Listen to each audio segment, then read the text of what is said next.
All right, good morning, everybody. I'll call to order the regularly scheduled Board of Supervisors meeting for this Tuesday, April 10th, 2018, and would ask if everybody would please join us as we honor America with the Pledge of Allegiance. I pledge allegiance to the flag of the United States of America and to the republic for which it stands, one nation, under God, indivisible, with liberty and justice for all. Well, thank you again and good morning. So people are promising me that spring is actually going to get here. Hopefully later today we'll get to feel that. A couple items. One, I have to leave for another appointment this morning at 11:50. And so, Marty, I'll do that and then just leave the rest of the meeting in you guys' capable hands. And then two items. Please remove from consent item 19 and item 4 from additional items. Those are both dealing with economic impact studies for conservation. Mike Cox is under the weather today, and since I'm not going to be here, just felt like we'd hold those for next week where we can have a full conversation about them.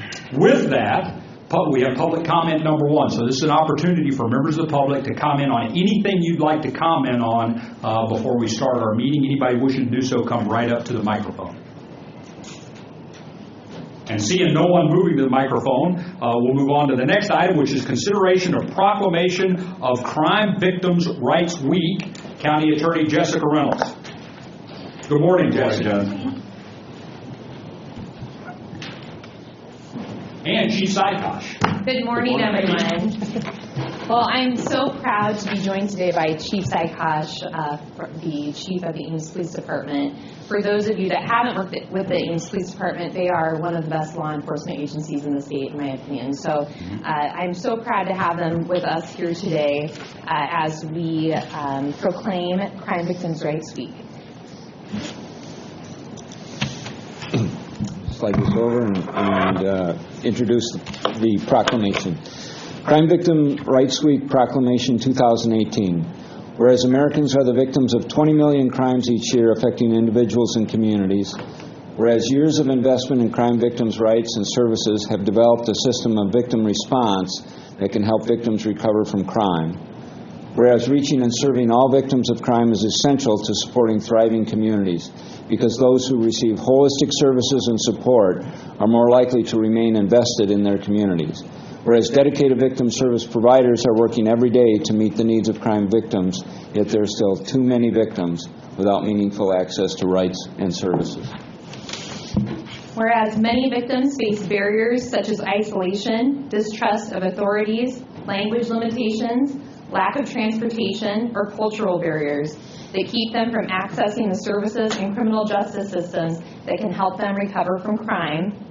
Whereas we must make a dedicated effort to expand the circle of those prepared to respond to victims and link them to the resources that can help them recover. Whereas engaging a broader array of healthcare providers, community leaders, faith organizations, educators, and businesses can provide new links between victims and services that improve their safety, healing, and access to justice. Whereas National Crime Victims' Rights Week provides an opportunity to recommit to ensuring that all victims of crime, especially those who are challenging to reach or serve, are afforded their rights and receive a trauma-informed response. And whereas Story County, Iowa is hereby dedicated to strengthening victims and survivors in the aftermath of crime, building resilience in our communities and our victim responders, and working for justice for all victims and survivors.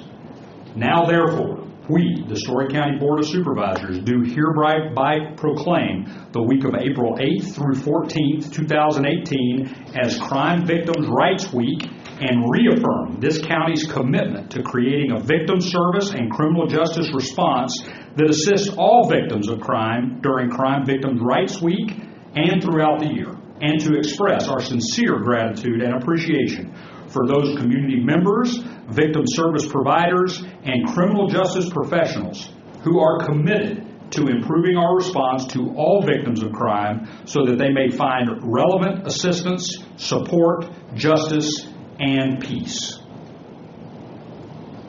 Could I have a motion making this Crime Victims' Rights Week? I move adoption of the proclamation of Crime Victims' Rights Week as presented. I second. Motion and a second. Let me just express to both of you guys sincere gratitude and thanks, not only for you, but for those who work for you and with you. There's others. Sheriff Fitzgerald could be sitting there very easy. There's so many others in Story County. It's one of the things that makes this such a special place. Thank you for being here today to represent all of those. Thank you. Thank you. Comments? None. Thank you. I actually have one. I was at a meeting yesterday where there was the supervisor of supervisors for our region of DHS, and she specifically said, praised how well the county attorney's office and our law enforcement officials work to cooperate, to see that sometimes they are helping the victims, for a dependent child or a dependent adult, and was just so thrilled that there was that type of cooperation in Story County. She doesn't see that in every county. So thank you. Thank you. Story County is a special place. Nothing further. Shitty. Aye. Olson. Aye. Sanders, aye. It is Crime Victims' Right Week in Story County. Thank you very much. Next item, right along with this, is presentation of the third annual Crime Victims' Rights Award. County Attorney Reynolds brought this award to Story County several years ago, and we're so excited that you're presenting again today. Well, thank you. I'm very excited to be presenting the third annual Crime Victims' Rights Award. And our recipient this year is so deserving. Her name is Detective Susie Owens from the Ames Police Department. And she is the first law enforcement professional to ever receive our award. She began at Ames PD 18 years ago, and her investigations are some of the absolute best investigations that I've ever seen in 14 years as a career prosecutor. They involve the very hardest subject matters. They involve child sexual abuse cases, homicide cases, and sexual assault cases. I know Detective Owens to be someone who pushes forward and fights hard for the truth. In her cases, the truth is often very difficult. Finding the truth requires her to do very hard things, like view video and photos of the sexual abuse of children, to talk in person with child victims and their families, to confront perpetrators in a controlled and professional setting, and to view physical injuries to children and adults, which requires her to spend hours away from her own family while she conducts interviews, prepares search warrants, and testifies at depositions and trial.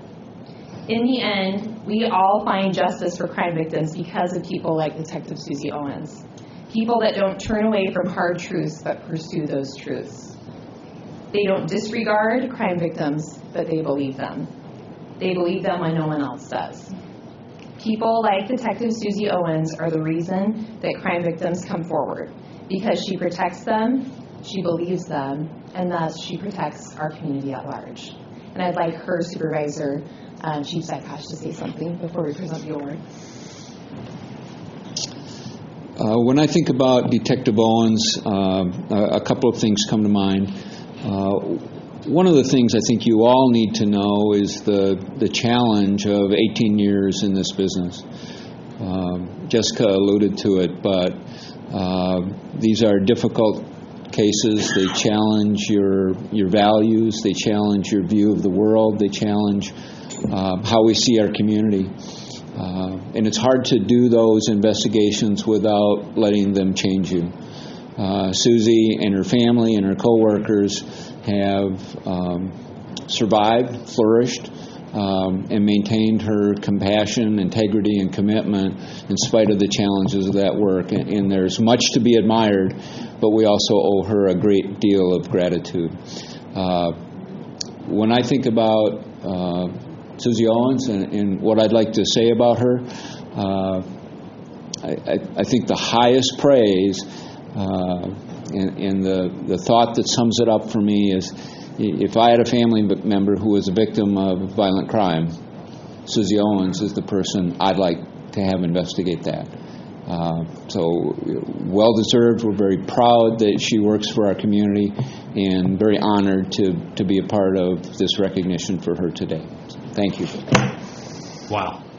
Okay, so the award Story County Crime Victims' Rights Award 2018 presented to Susie Owens for her excellence working with victims of violent crime. Outstanding.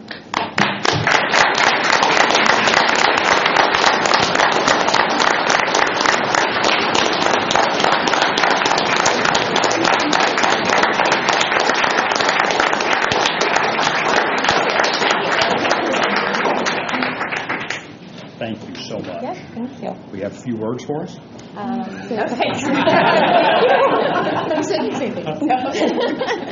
And then we'll do a photo. Okay. Sounds Sure. good. Okay, can you do that quick?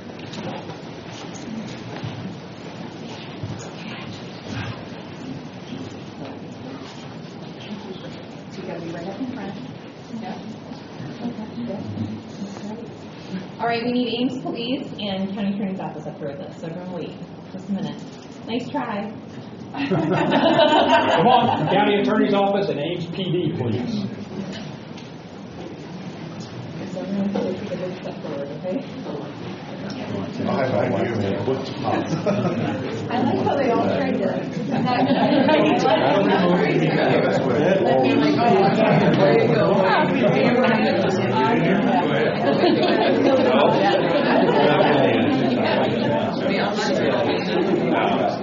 There we go.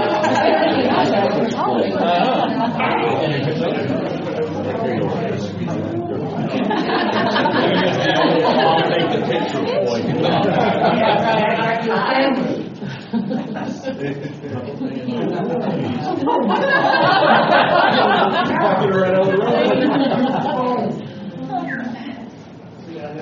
It never takes Wayne long to take over again. There you go.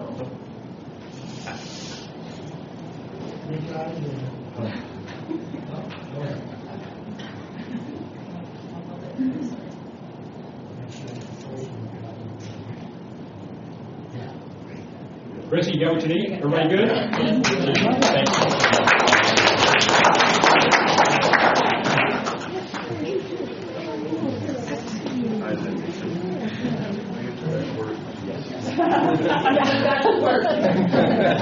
Thank you, Wayne. Oh, we figured out that. Are you her I'll shake your hand. Congratulations. I'm sure she's a formidable person to be married to.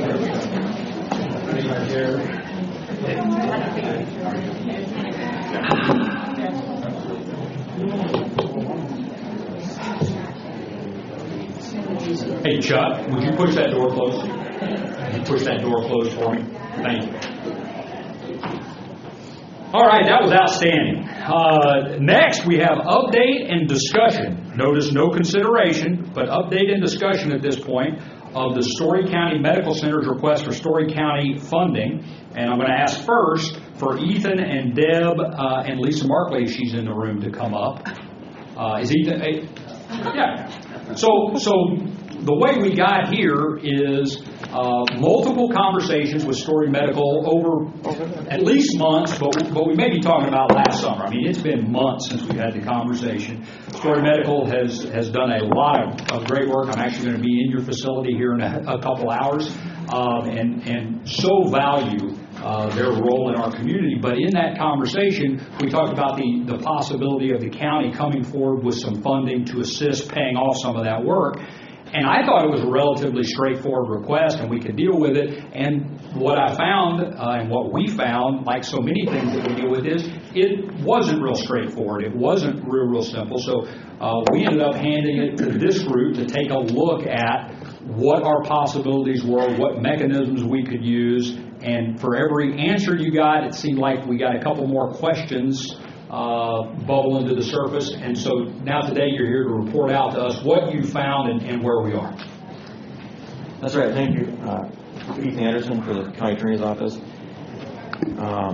In looking at the funding mechanisms here, like you said, we left no stone unturned, and some stones we overturned. We found more issues to discuss and talk about. But the question, may the county contribute to Story County Medical Center? The answer is yes. The county may contribute to that. The Other funding mechanism that is available to Story County Medical Center is they may institute their own levy to pay for these repairs. We did discover that they cannot bond under the Central County Purpose Bond. Since they submitted to the county that they are a hospital under 347, they're limited to general obligation bond under Iowa Code 331-442. And so the limits on that are $300,000 that the county could contribute. So if the county wanted to do so, they could contribute up to $300,000. And then the county could do it as an election, or in lieu of an election, they could institute proceedings under 331, and the public would have a right and a notice to ask for an election. So that's what's available.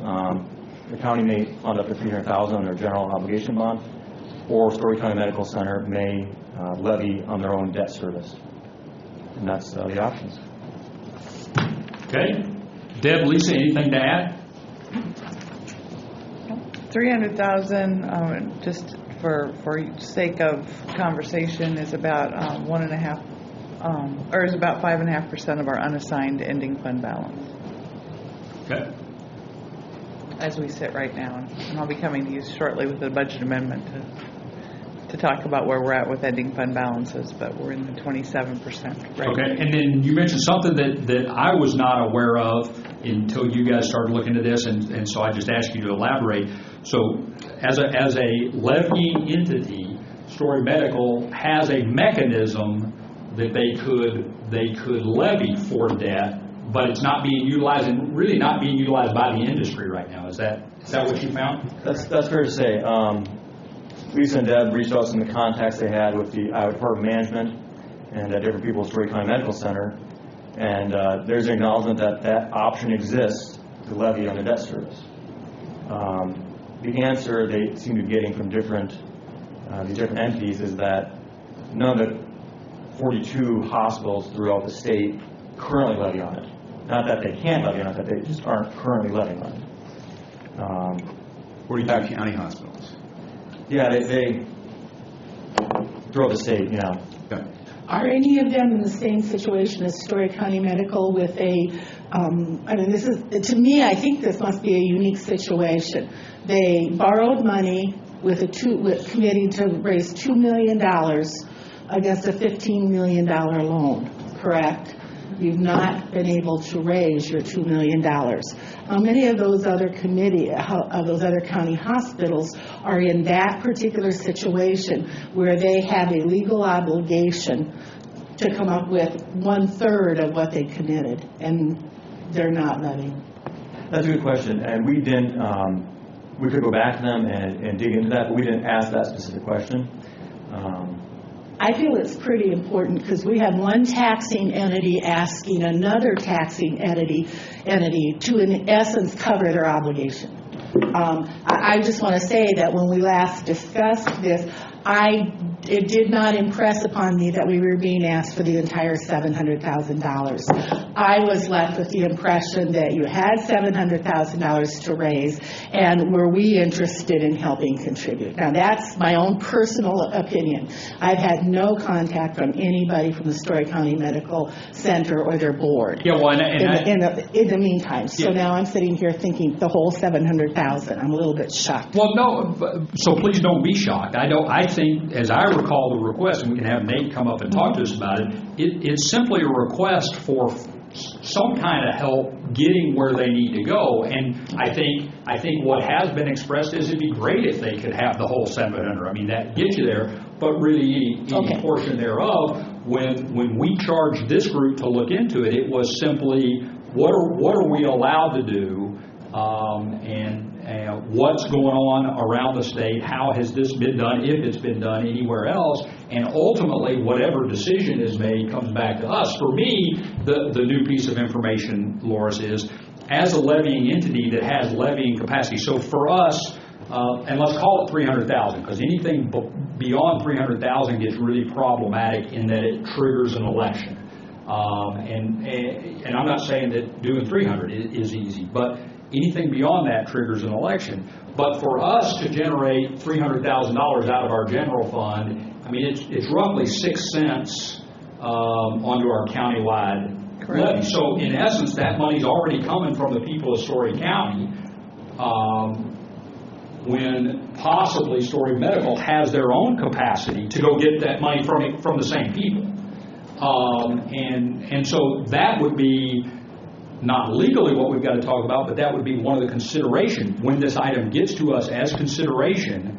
Ultimately, that would be one of the items we have to consider. What today is intended to do is just report out what we found and see if there are other questions. So, Loris, you're mentioning you've got questions. One of those questions would be just to clarify: is it the full 700 or was it up to 700? Which is what I understand. And I don't know whether this committee addressed this or someone from Story County Medical could address it, but what was the original time frame? For me, I think we need a lot of answers, and one would be, what was the original time frame in which you had to raise this $2 million?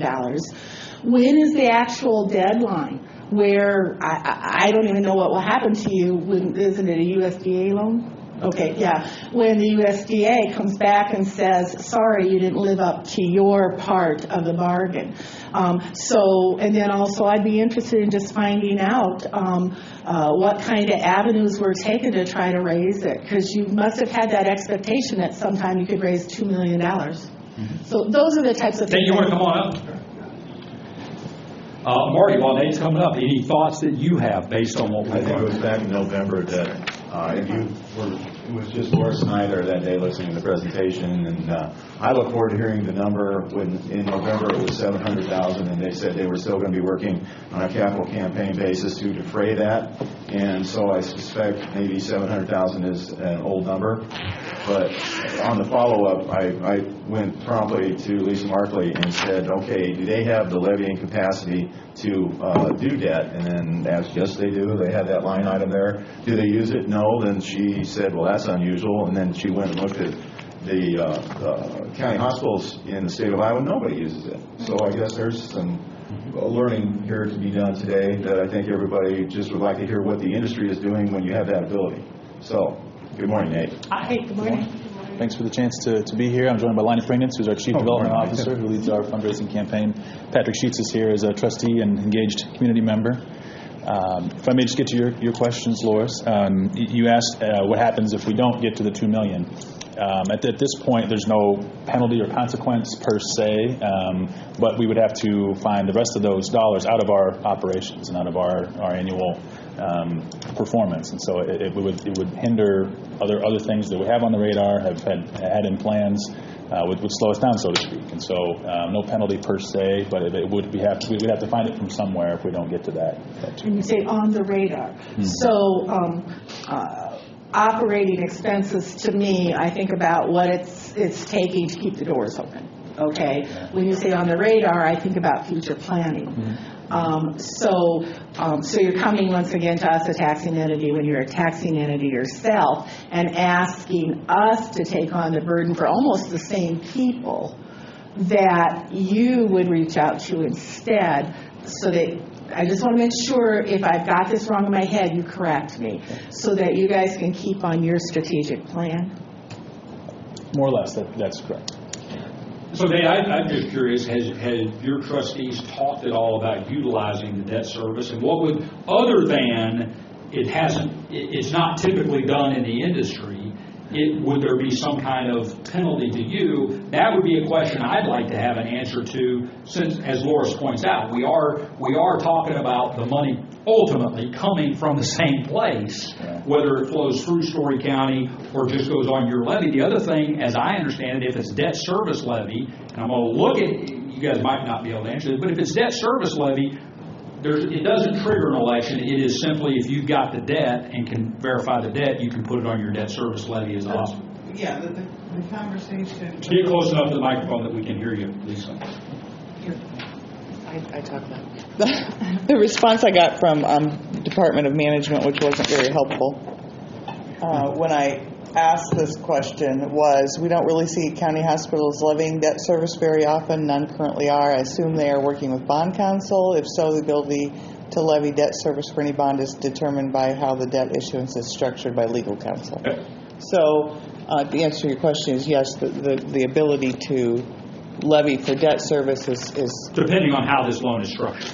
And so that would just For be that, worth us and I getting couldn't to. find any limitations, I couldn't find any, that was what my initial question was, the county has certain limitations as to how much and where we need to levy and things like that, but there is no, the code does not talk about that from what we could find. Okay. For a hospital, for a public hospital.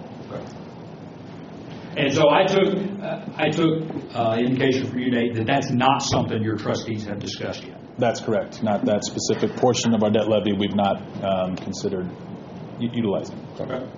I think to your point, Loris, it was up to $700,000. We never asked for the full $700,000. And to date, we are at 1.4 in pledges. So we've come up $100,000 since October when we were last here. And we do have a couple of big asks still in the works. Where those will end up, we don't know yet.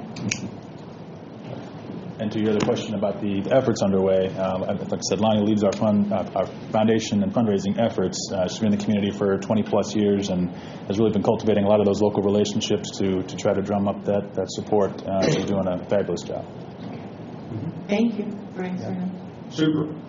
So then the question becomes, this is not a consideration item, but what we can offer some direction of where we go from here. It sounds like we've got a few more questions, Nate, that I would ask you to take back to your board and just see what kind of answers you can provide to us. I think now that we've gotten to this part, Ethan, we're freed up to consider this at any point, right? We had trouble considering this over the last number of months because we didn't have the answers we needed to know what we could consider, what was appropriate. Now, if you can answer those other questions for us, I think we're ready to get this as a consideration item. I know for me it's going to be important that your board at least talk through what and why you would or would not utilize a levy capacity that's there for you, since ultimately what we're talking about, however we do it, it is coming from generally the same place. I would ask when you do put that on your agenda that you make notice to us so that we might be inclined to listen to what discussion is at your table. At our board meeting. Mm-hmm.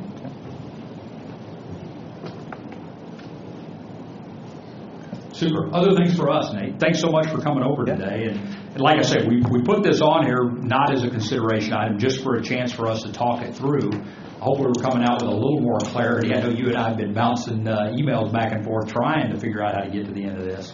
Right. Did you have an opportunity to, Ethan, did you share your opinion with them? I didn't. If you'd like me to, I can forward it to him. I would think that we're operating from, this is what Lisa and Ethan did on our behalf for our information to have this conversation. I think it would be something I would be comfortable in sharing to them, showing what we found out in our study. Ethan, I'll handle getting it over to him, and that way you have it for your board. Excellent. Okay?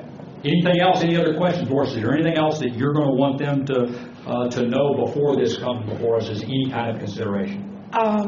No, I think, from my questions about where I probably have very great concerns of, and I like what Marty had asked, that we know when the board meeting is if we want to go listen or send one of the team to go listen to that, because I want to hear that answer about why you wouldn't use your levy capacity. You bet. Thanks. Super. Thank you all. Thank you. Thank you. Next is update and discussion. Again, no consideration, but update and discussion on request for Story County funding for the Healthy Life Center. Deb and Nancy, you might as well go ahead and come up because and Warren. Perfect. Warren Madden is going to join Deb. So Deb, you could, I guess I'll tee this one up as well. So for more than a year, for 2 years, we've been talking about the Healthy Life Center. Deb Schildroth has actually been part of the group that is meeting regularly on the Healthy Life Center. The three of us most recently attended a full community update on the Healthy Life Center. Since that update, Warren and Bev Madden and Ann Campbell have been tapped to help lead the fundraising efforts. I see that it is on the Ames City Council agenda tonight to talk about the Healthy Life Center, so it's pretty apropos that we're talking about it today. Deb, go ahead and fill in the gaps that I left out for how we got here this morning. All right. So the last time that a meeting was held with the governing bodies for discussion on the Healthy Life Center was back in February, and that was when the consultants who have been doing the study on the likelihood of this being a concept for City of Ames and Story County. They released their findings. They were available to answer questions that individuals had, and talked a little bit about what the capital campaign might look like, and then what the ongoing funding and operational costs may look like for a facility of this caliber. And I know that from the county's perspective, we were interested in knowing what kind of utilization would be projected in terms of residents outside of the city of Ames. And at the board meeting that we initially discussed this in November, it was discussed that about 57% would be Ames residents, 30% Greater Story County, and then 13% others. So individuals that might be coming to the area to work and then maybe stop off at the Healthy Life Center to work out or just visit it. And I know that those numbers were just a little bit different in the feasibility study, and there were some questions about why that was, and the consultants responded to that. But as a result of that meeting with the consultants, the process is continues to move on, and we've got now the capital campaign co-chairs in place. They have their strategies in mind in terms of how to march forward with getting dollars. And so we thought now was a good time to get that update and to hear about where things are at with that part of the process, and where the county might fit into that going forward. And Warren has a handout that I will provide to you. Hi, Warren. Good. While she's passing out, good morning. I appreciate you taking a few minutes this morning to let us present kind of the status report of where we are. As has been indicated, I'm Warren Madden. My wife Beverly's here in the audience. Ann Campbell is sitting someplace back there. There's Ann. And Nancy Carroll. We've been kind of the leadership team that has been working on pulling this together. As your earlier presentations, I think, have outlined, this is a project that we think is very much needed in Story County.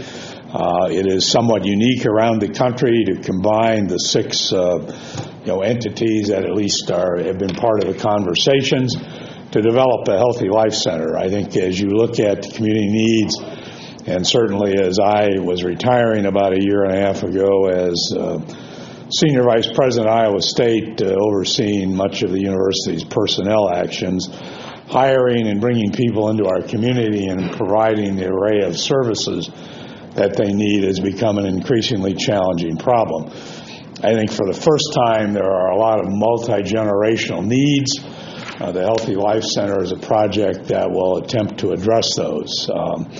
If we can improve people's lifestyles, both in the early ages of their lives and as they mature and get older, it can have an impact not only on their quality of life, but also, I think, on our costs as we try and address issues, whether it's overweight and diabetes in younger age generations, or as people mature and get older, the needs that Heartland Senior Services are providing. I've been around a lot of circumstances where people today with aging parents, or significant others or spouses, some of these services right now are not adequately available in Story County, and this facility will bring them all together. One of the components now that looks like it will be needed is a warm water swimming facility. As I'm sure you know, with the City of Ames School, or the Ames Public Schools, moving ahead with their new high school project, the existing municipal pool in Ames will be removed. It's reached the end of its useful life. They're building a competitive swimming facility, but it is not a warm water facility that can be used either for teaching young people, zero entry kinds of access, and then as older people who want to use it for physical therapy and exercise. So we've got these 6 entities that have come together. We've got a tentative site selected. We've had general indications from all the people we've been visiting with that this project is greatly needed. It's a $48.7 million project if all of the components are done. It's a mix of funding from a number of entities. The private philanthropic fundraising piece is about $18.2 million.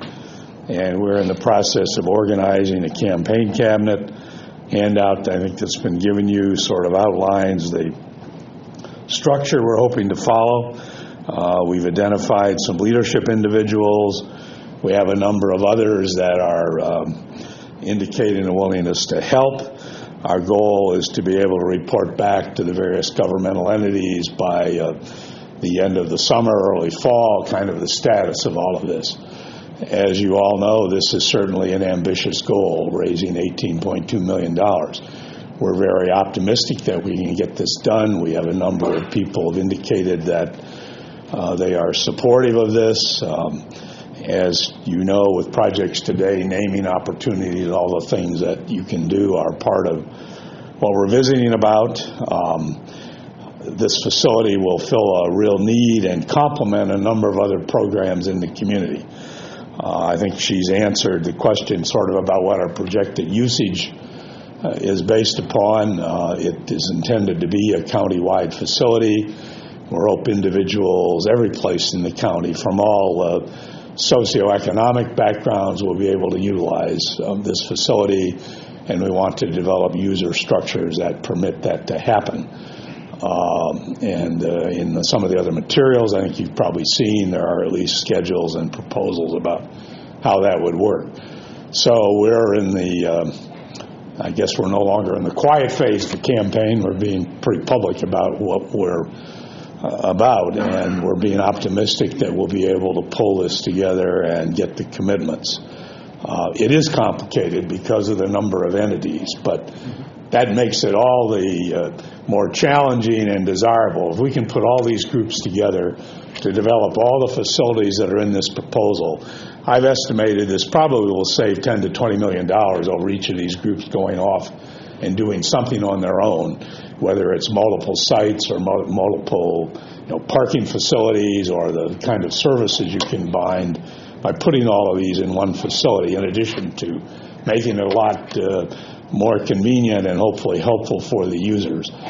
This will cover their age range from young children all the way up through senior citizens, and we think it's a real opportunity. We're optimistic that we'll be able to accomplish the fundraising goal. We know that all of the governmental entities have to take some kind of formal action at some point. And, you're in the sort of cycle about what gets done first.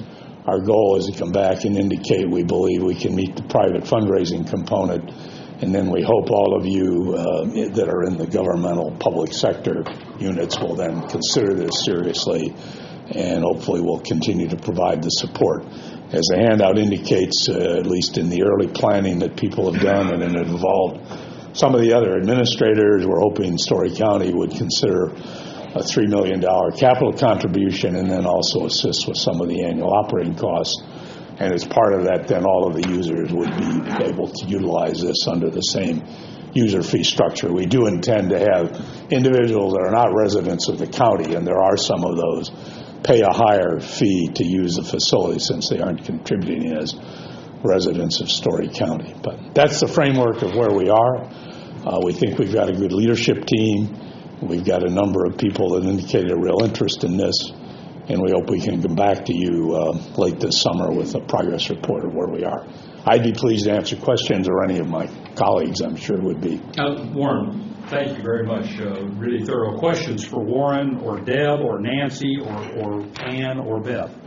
Warren, how vested are you on the site you are proposing to do this on? I mean, do you have any alternates in that sense?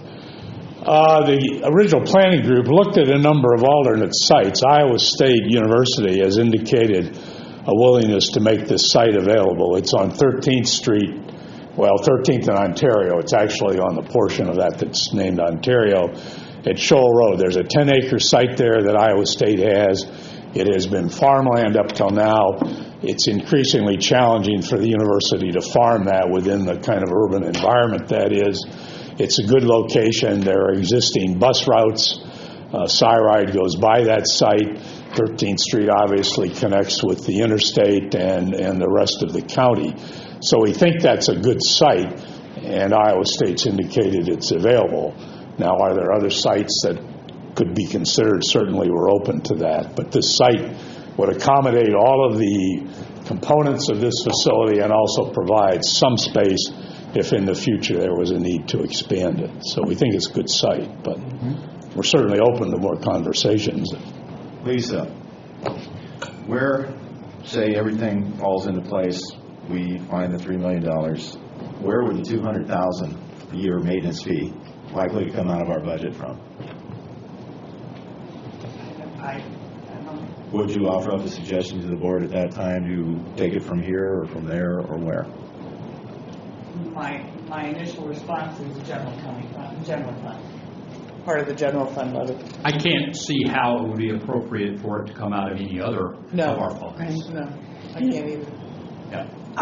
And I, just to address this issue with both Story County Medical and the Healthy Life Center on the agenda today, I came in on Saturday and dug out the budget book and took a look here, and I keep a running list of what I anticipate we're going to have in upcoming expenses, like I'm sure everybody does up here at someone. So just what we've got this year, I'm sure you've heard about the backfill, $240,000 less in our budget, less for 19. We're going to have about $100,000 probably shortage on insurance if we look at still keeping a 15 to 20% and increase on that. And we still then we're using from 19, we budgeted about $230,000 to start our self-insurance reserve, which we're now using to pay for the additional that we're picked up to keep the insurance in force for our people, for our employees. We have the COLA sewer studies, then possibly soon to be followed by being able within a year, a couple of years, to lay out about $500,000 to hook up, hopefully hook Hickory Grove to the COLA solar system. If some bridge repairs don't work on 280th, we have a decision to make about $1.4 million to fix a bridge or close a bridge or whatever. We've got on our capital improvements plan the Justice Center study and planning, and then as you move ahead, the backfill keeps on getting pulled to the $710,000. So we've got the E911 equipment coming up. So and once again, self-insurance doesn't go away. We're going to run out of the reserve for the mental health for the region, and we're going to see an increase in the levy we're going to have to do for mental health if we're going to cover the full amount of what we can pull, and the region needs that as more services come up.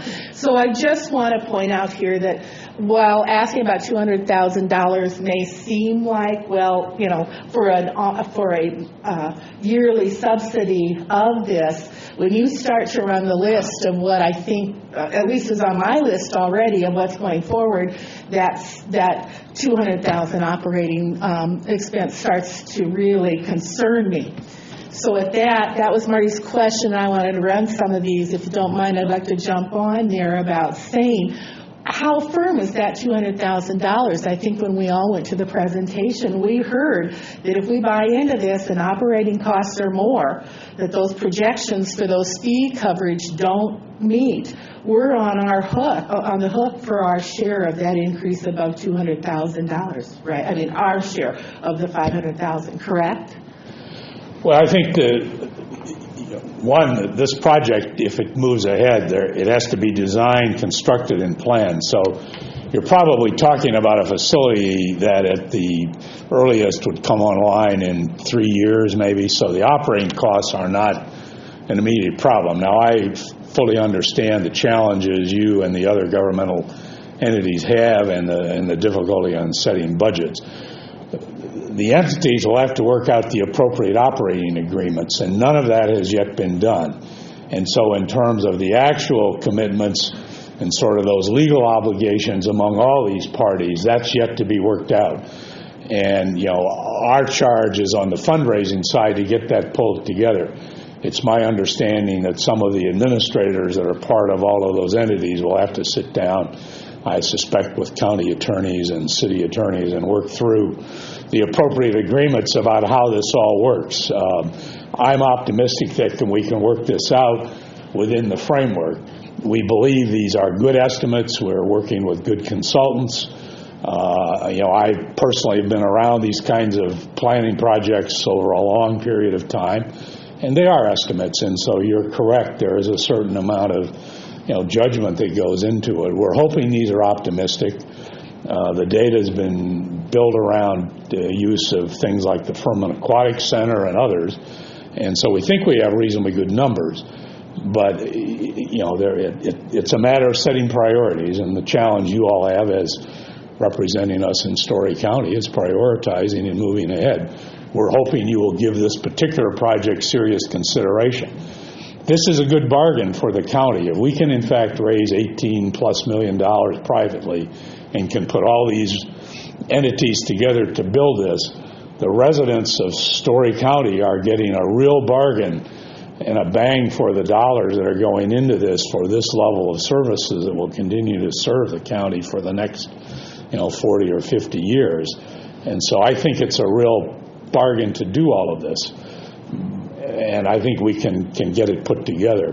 But the legal agreement's left to be worked out by those entities, for all of you. Well, and so just to underscore the question Laura asked, and Warren, you did a good job answering, is we're at the beginning of this. I mean, all the work has gone in to get us to this point where we get to actually start considering it in more than back of napkin conceptual form. There's a lot of work left to do, and I'm going to look at Nancy when I say this because I think I'm seeing this right. The request that's been made, not just of Story County, but of all the entities, is how you make this initial concept work.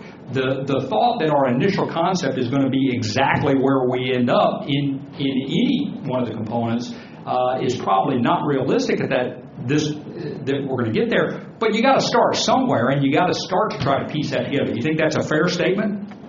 Okay, and as Nancy comes up, I'd like to point out that I asked about scope and some of the structure planning at that meeting in January, and I was told we could have no input, there could be no changes that we might be interested in making at that time. I mean, I heard Brian Dieter and Steve Shanker say up there when I was asking one of my many questions that night, and so if we're not allowed to have any input on the scope and we're not allowed to have any input on some of the features where they're placed, how then do I pull this to being the beginning? I was at that meeting and I didn't come away with that at all. I mean, I didn't even come away with that close. I came away with, no, this is the concept that we're going forward with, but I never heard that we were at the end of taking any input or having any conversations or anything like that. I specifically asked about why and expressed my displeasure with the fact that all-inclusive playground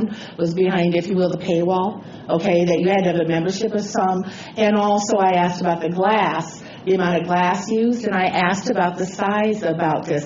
Did it in fact need to include some of the items, such as the 120-person right, and what capacity? I heard that you were told, what I heard that you were told, and I'm going to ask Nancy since you were running the meeting, what I heard was, Morris, this is the concept that we're coming forward with. Not that this is the end product that we're coming forward with, and we aren't going to sit here tonight and talk about things like the smoke on the glass or where the glass wall is or where the playground is. We're trying to get to an initial concept. Nancy, did I hear that wrong that night? Right, and so maybe we miscommunicated because obviously we can all hear different things at any given time. So I think it's really important that we do clarify today that no, it is still the conceptual design phase.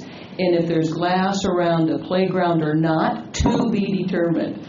100% yet to be determined. What we're talking about today, and I appreciate, again, that you raise the question because it's so important that we get the facts at this stage. We need to know when we look at this kind of a slide that we have been showing now for several months, that when Bev, Warren, and Ann and the team now that they're putting together, they have to go out with some level of confidence from a conceptual of the overall project. Not again about the detail, we're talking from a design internally. That they know when they go out, they can talk about the support that generally they believe we have for this project from all of these participating, we hope, entities. So again, they need to know, I believe, that there's a willingness, that you think there's a potential to, again, contribute $3 million. That's where we're at now. You know, again, same with Mary Gurley Medical Center. We're looking at a slide that says roughly $7 million. They still have not made a decision any more than you have. We are still looking at, when the city of Ames is listed at $17 million on the slide, that's going to include approximately, to get to that 17, somewhere in the realm of a $15 million bond issue that the residents of Ames would have to pass. So we all have to bring our confidence level through these kind of conversations to bear, because otherwise I don't think it's fair for Warren, Bev, and Ann and the team they're putting together to go out and have conversation. And you can appreciate that we put on this that, again, formal approval is still required. We understand no one has made a decision, starting with the residents of Ames, in a bond issue, but they have to have some realm of confidence. Okay. So thank you so much, Nancy. I want to circle back to something Warren said earlier, because it struck me, Warren, and I think it's so important that we note here. So this is pulling together a bunch of different entities, but more importantly than pulling together a bunch of different entities, it's pulling together a bunch of different components that Ames and or Story County and or Mary Greeley Medical Center, a bunch, are going to be spending money on. The reality is, Nancy, the group that you run, Heartland Senior Services, that facility is past end of life. The facility that you're in now is past end of life. It's not serviceable. Somehow we're limping on. Whether the Healthy Life Center in this conceptual form happens or not, it's not going to change that we've got to have a home for Heartland Senior Services to be able to provide those services. You mentioned a warm water pool. We mentioned all the services that right now in Ames and Story County we don't have the ability to provide. Now that said, there's nothing that requires us to put them all under one roof, one really nice roof, but it's a great concept for us to look at. And we're still trying to figure out, and hopefully you guys would agree with this, we're still trying to figure out whether this is a feasible concept or not. But I haven't heard anybody say yet, oh, this concept, just in concept, even looking at it is terrible. I hear people say it costs too much. I hear people say, what do you mean it's going to lose $700,000 a year, $500 plus the county? I hear those kind of things, but I haven't heard anybody say conceptually that we don't need to be digging in to figure this out. You think that's fair? Yes, yeah, you're exactly right. We're looking for, support of moving ahead, understanding that no one has taken formal action on this yet. But it's hard to go out and convince people to give money and be part of the private philanthropy support if we can't say we believe these governmental entities are going to give serious consideration to this. That's right.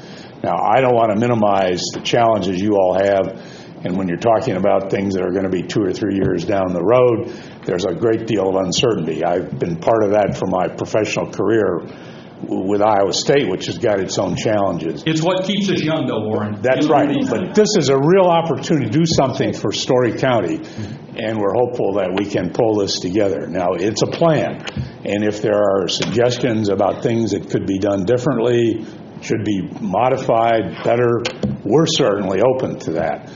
Architects have presented what they think is a feasible working plan, but it's not perfect. And all the projects I built over 50 years at Iowa State, I don't think any of them ever ended up being quite what was presented to you on day one, usually for good reasons. And we certainly want to have lots of input from everybody. And if Story County has someone who wants to be more engaged in this process with us, I'm certainly more than willing to have that individual be part of conversations. We're trying to be inclusive. The more people that want to help us, the better this project will be and the more successful we will be. Could we come back to the bond? You talked about the $15 million bond for the city of Ames. Okay. If we did a general obligation bond, the city of Ames people would pay twice. Right. Yeah, I mean, I think that needs to be emphasized, is that there'll be one levy from the city for that, and there'll be another levy from us. We just can't cut if we go that way. Right. Okay. I wouldn't say we're paying twice. What we're doing is saying the size of the amount of funding we need is based upon a bigger number. Our levy will increase from 2 different entities. Sure. Okay. That's understood. Nancy, I have a question then about the $18.2 million that is the private group to raise, and then your entity is pledged or is hoping that you'll be able to kick in about $3.5 million, right? Right. Okay. So will you be competing with the same group that's out there raising for your money to kick into this? Are we really talking about raising almost $22 million from the community? Great question. I'm really pleased to share that of our 3.5, we have 2.5 already committed. So we have a balance of $1 million, and what we're doing, and you know, you always have to be careful when you're going out, and again, with the campaign team that's going after the $18 million, there's going to be a list that everyone knows who they're going and asking who for what. And I think when you go out and you look at a philanthropic initiative, you have to go and say what speaks to someone's heart and not double dip on the same person. So what Heartland is doing, we have a core group that has been, over the decades, very passionate about our adult day center in particular. So we're going to be looking to finalize our $1 million gap with people that have a passionate heart for the adult day center, and I believe we will not be using or going after the same list that the other side will be. Okay, thanks. Marty, questions or comments? I appreciate the flexibility, even at this point, on a conceptual basis, that while this is just a proposal, you still have the ability to move things. And I think that's what came across to me both at the January meeting at City Hall and the follow-up at Oakwood. And I think that you would be well served to keep it in that realm for the time being. This is a conversation I would welcome back, and I wish you luck going forward. You giving us a very, very topical approach. I get that. The hardships, Laura's did a very good job of enumerating. We do have some substantial big money hits we're going to have to backfill here in a very short period of time, but I think that's everybody's story on this list. Nancy, I get it. I serve on the Boys and Girls Club, and we've maxed our facility out too. You have done yours, and congratulations to both organizations. That sounds like success with good problems. On a going forward basis, I think Rick hit it in the sense that I've heard the dollars question, I've heard the location question, I've heard a lot of things, but I watched rather closely when I sat there and saw the warm water, competitive water pool discussion was had in Ames. And I think rightly the Ames, both today and on a going forward basis, deserves both, and I hope somehow somebody gets that done. Well, so it's going to get done. So two quick thoughts, and then Morris, if you've got one more to close us up, we'll do it. The two thoughts are this. I hope nobody mistakes that, so talking about Story County, right? So the request is $3 million plus $200,000 a year. Wherever ultimately that request or any consideration would end up, we'll see. But nobody should mistake that Story County ultimately is not going to have some skin in the game on the items that are proposed to be part of the Healthy Life Center. Even if the Healthy Life Center doesn't happen, there are components of the Healthy Life Center that are going to end up being part of our community, and Story County ultimately is going to have some skin in that. So it's not like this is a yes or no answer. It's either are you doing it this way, or are you doing it another way, or are you doing it another way, and what is Story County's role? The second one is Loris did a great job giving us the gloom and doom of what might be ahead. Let's just be really, really clear. There has never been a time in Story County's history that we have been in a better fiscal position than we are today. And as far as the issues that we've got coming down the road, we've got the same issues that Story County has always had. It's different names, it's different bridges, it's different services, it's different unfunded mandates or pullbacks from the state. It's been different things.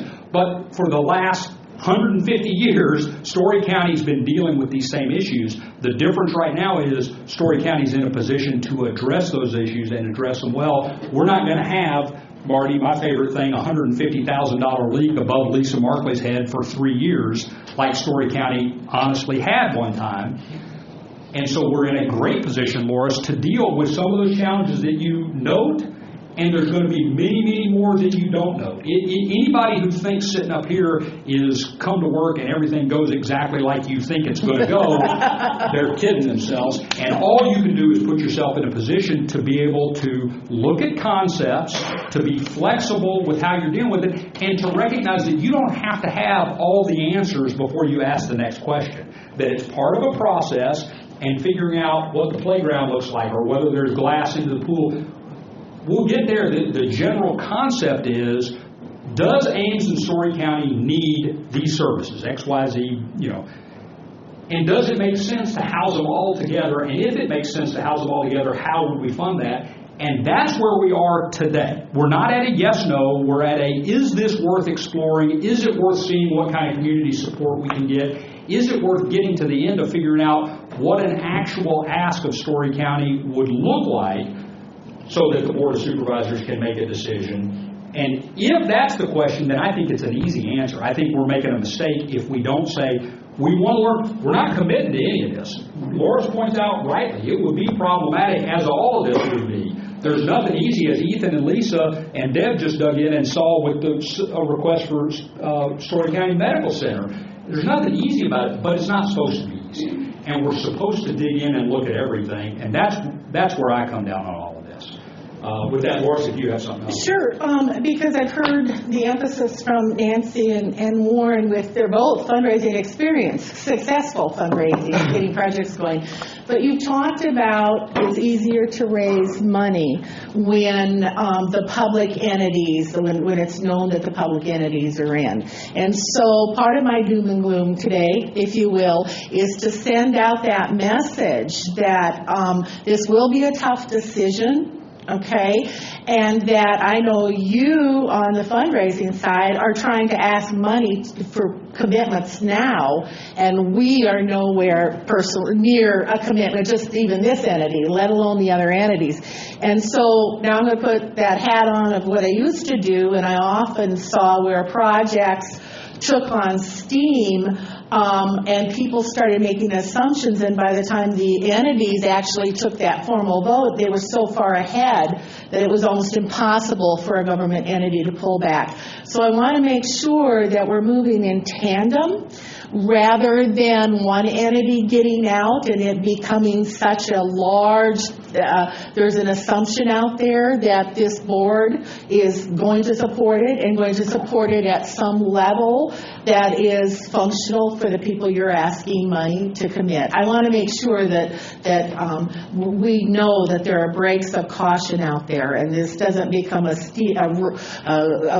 ball collecting or a ball of twine collecting as it rolls downhill and gets bigger and bigger till there's a point where we can't stop it anymore if we would need to stop it. That's part of my doom and gloom.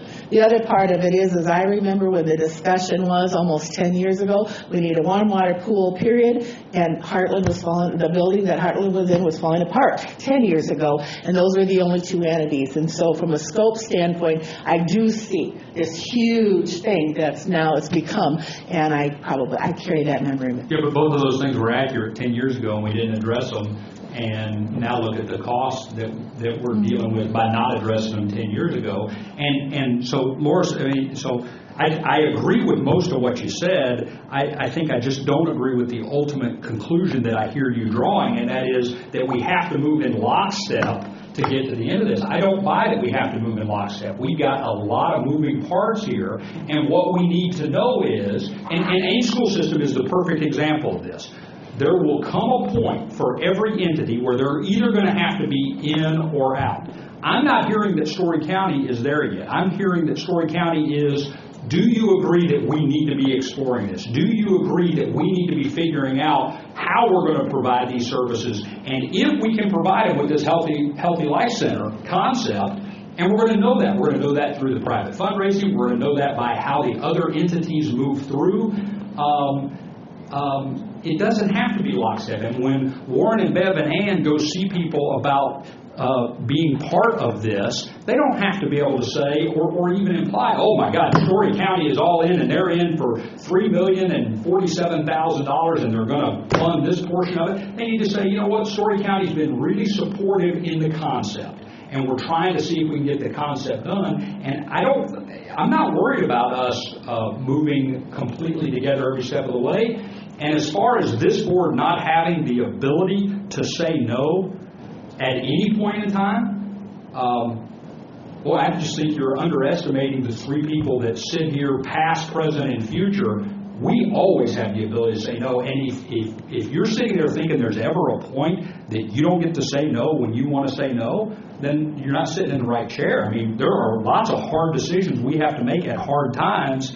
And if this ends up being a hard decision, yes or no, it's going to be up to these three people to make it, whenever it comes to us. Thank you. Thank you for taking time to visit. We're going to be optimistic, and we'll get this job done. I so appreciate, in case I didn't say this, I'm so appreciative not only of all the work, Nancy, that you and the entire team, Brian Dieter and our own Deb Shildroth and so many others have put in, but now, Warren, for you and Bev and Ann to step up for the community to fully explore and vet this item just to see. It is a big bite. But how are we going to know whether we can do it if we don't at least try to get it done? And thank you so much for taking this on. Thank you for listening to us. Outstanding. All right, next is agency reports, and we've got Veterans Affairs to give us our quarterly report today. I know I saw two of our commissioners. Come on up. There's two. Oh. Good morning, Lynn. Good morning. Brett, how you doing today? Hey, I'm doing really good. Good morning, Brett. Yes. Pat. Hi, Pat.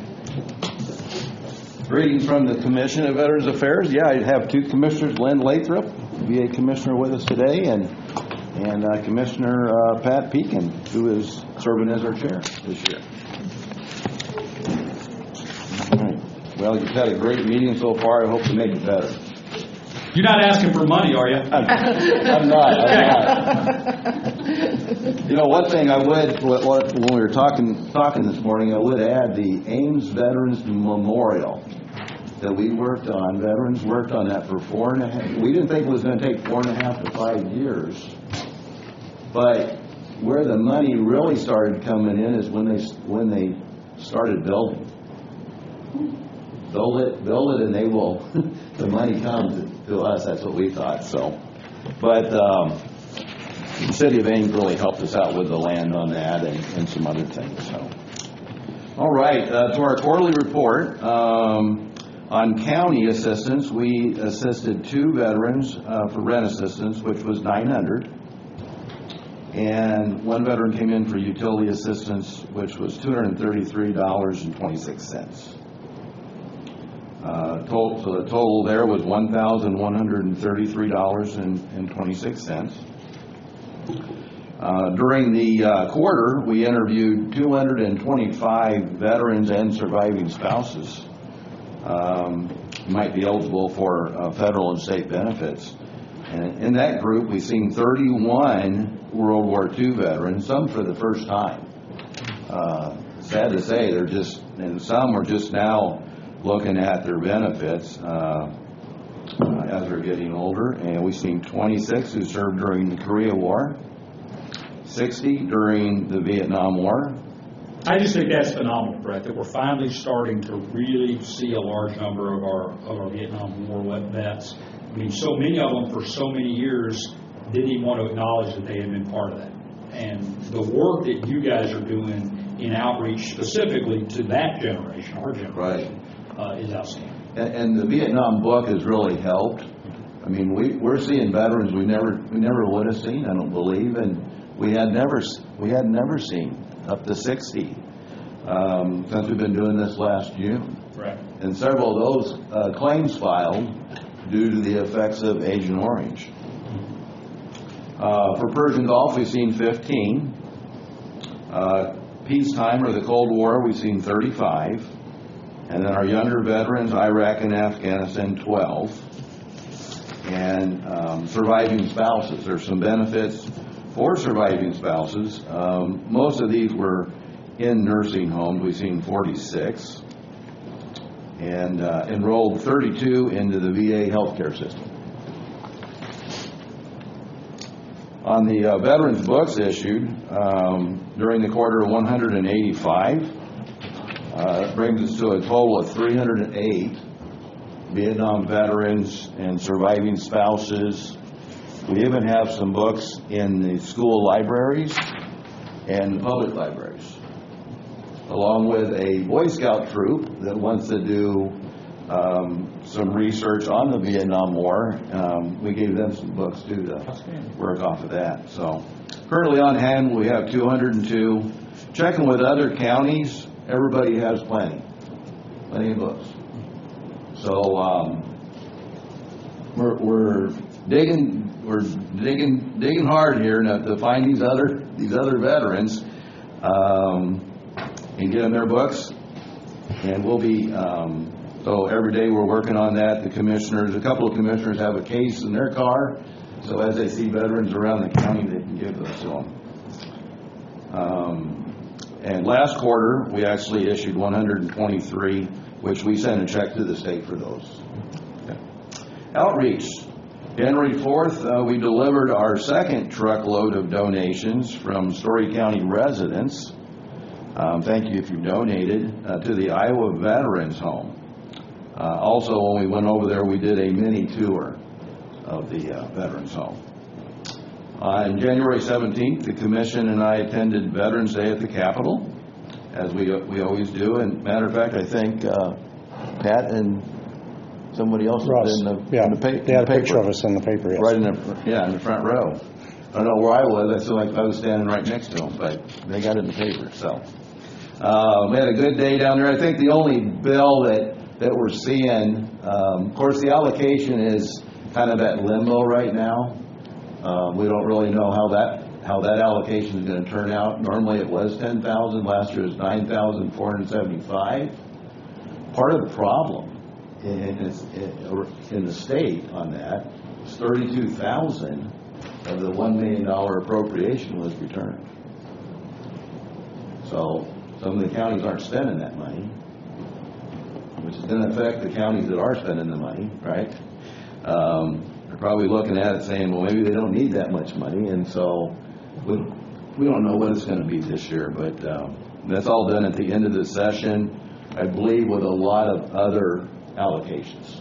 It all gets mixed in. So January 18th, we had a County American Legion meeting in Nevada. Several of our commissioners were there, and it's a really good time for the county. Just about every American Legion post has a rep there. And so it's a good way for us to get any kind of veterans information out to them, and they can get it back to their members. February the 1st, I was part of the point in time count that was done in the county. It was a cold day, and we found 5 out there living in the street. One was at the ISU bus station, who were counting where they slept at on that, the night before. And then we found an RV down on Duff Avenue. 2 were in there, and 2 was at Iowa Center, living in an RV. So the bus station, are you talking about the intermodal facility, or that's down on Hayward? No, it's over on campus now. That's the intermodal facility. Yeah, okay. yeah. Okay, thanks. And I mean, this is, when you think about were they all guys? No. I mean, there was, in Iowa Center, there was a man and wife living there in an RV an RV that they bought, they thought they just used in the weekend several years ago, and now they've been in there for 18 months now. And on Duff, there was two guys that was living in that RV, and the bus station was, I think that guy was 19. Almost. So it's out there, and it's in our community. And on March the 5th, we did a VA outreach with Jason Chiquin. I worked with him, tried to get that set up at ISU. We did it in the sunroom. We only had 10 people show up at that one. He was rather disappointed, but that's how the first one goes sometimes. I think we had 7 at our first supermarket, so I kind of working with him, let's do it again in the fall, and it was really good. We had a panel discussion. We had about 7 of us on a panel just answering questions, and good information shared. March 6th, we did district training, which was held up in Webster City. It's about 14 counties are in our district. Really good setup for training to have a small group like that on issues that other counties are having. Again, I think, wow, how fortunate to be in Story County, again, when I hear the other issues that they have in their counties. So I want to thank the board for the support you give the VA office here. Upcoming events, April 17th, next week, April 17th to the 19th, Aaron and I will be attending VA training in Des Moines. May 11th, our newsletter will go out, roughly 3,200 by mail, 600 by email. And May 18th, we got some flyers back here. It's going to be our annual Appreciation Day from 10 until 2 at the Moose Lodge in Ames. Music, food, health care, and haircuts. And also at that one, we're going to recognize Hy-Vee for all that they have done and are doing for our veterans. If you've ever seen the breakfast that they do on Veterans Day for several years, not to mention the food at the Veterans Appreciation Day is coming from Hy-Vee. I mean, it's just, they're just consistently, and they helped us with the Freedom Flight. I mean, to the point, just get a grocery card and fill it up and bring it up here and we'll just check you out, kind of stuff with the Freedom Flight. So we really want to thank them, and so we're going to do something kind of special at our program. May 25th at 1 p.m. at Dakins Lake, we'll do a dedication. I'm getting a flag that's flown over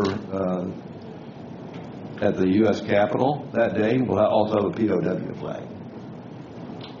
And a question there, saying that I'm so appreciative for the work that the commission's put in and working with Conservation, Ryan, you guys to get that done. That was one of those oversights that nobody really considered until it was pointed out that we didn't have a flag at Dakins Lake. But I got a request from a couple people on the Zering City Council. Have we checked with the people of the Zering City Council to see if the 25th is the right day to do this? Because I just got a question about it from a couple people up in Zering. I don't know what, if any, flexibility we have. Maybe that's what we've got to do. But since that lake is in such close proximity to Zering, I'd like for them to have full buy-in. Okay.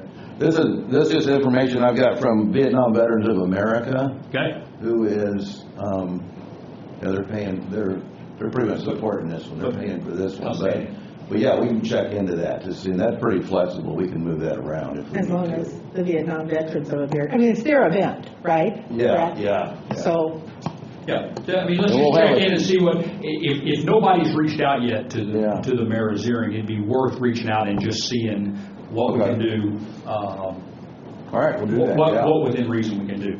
Yeah.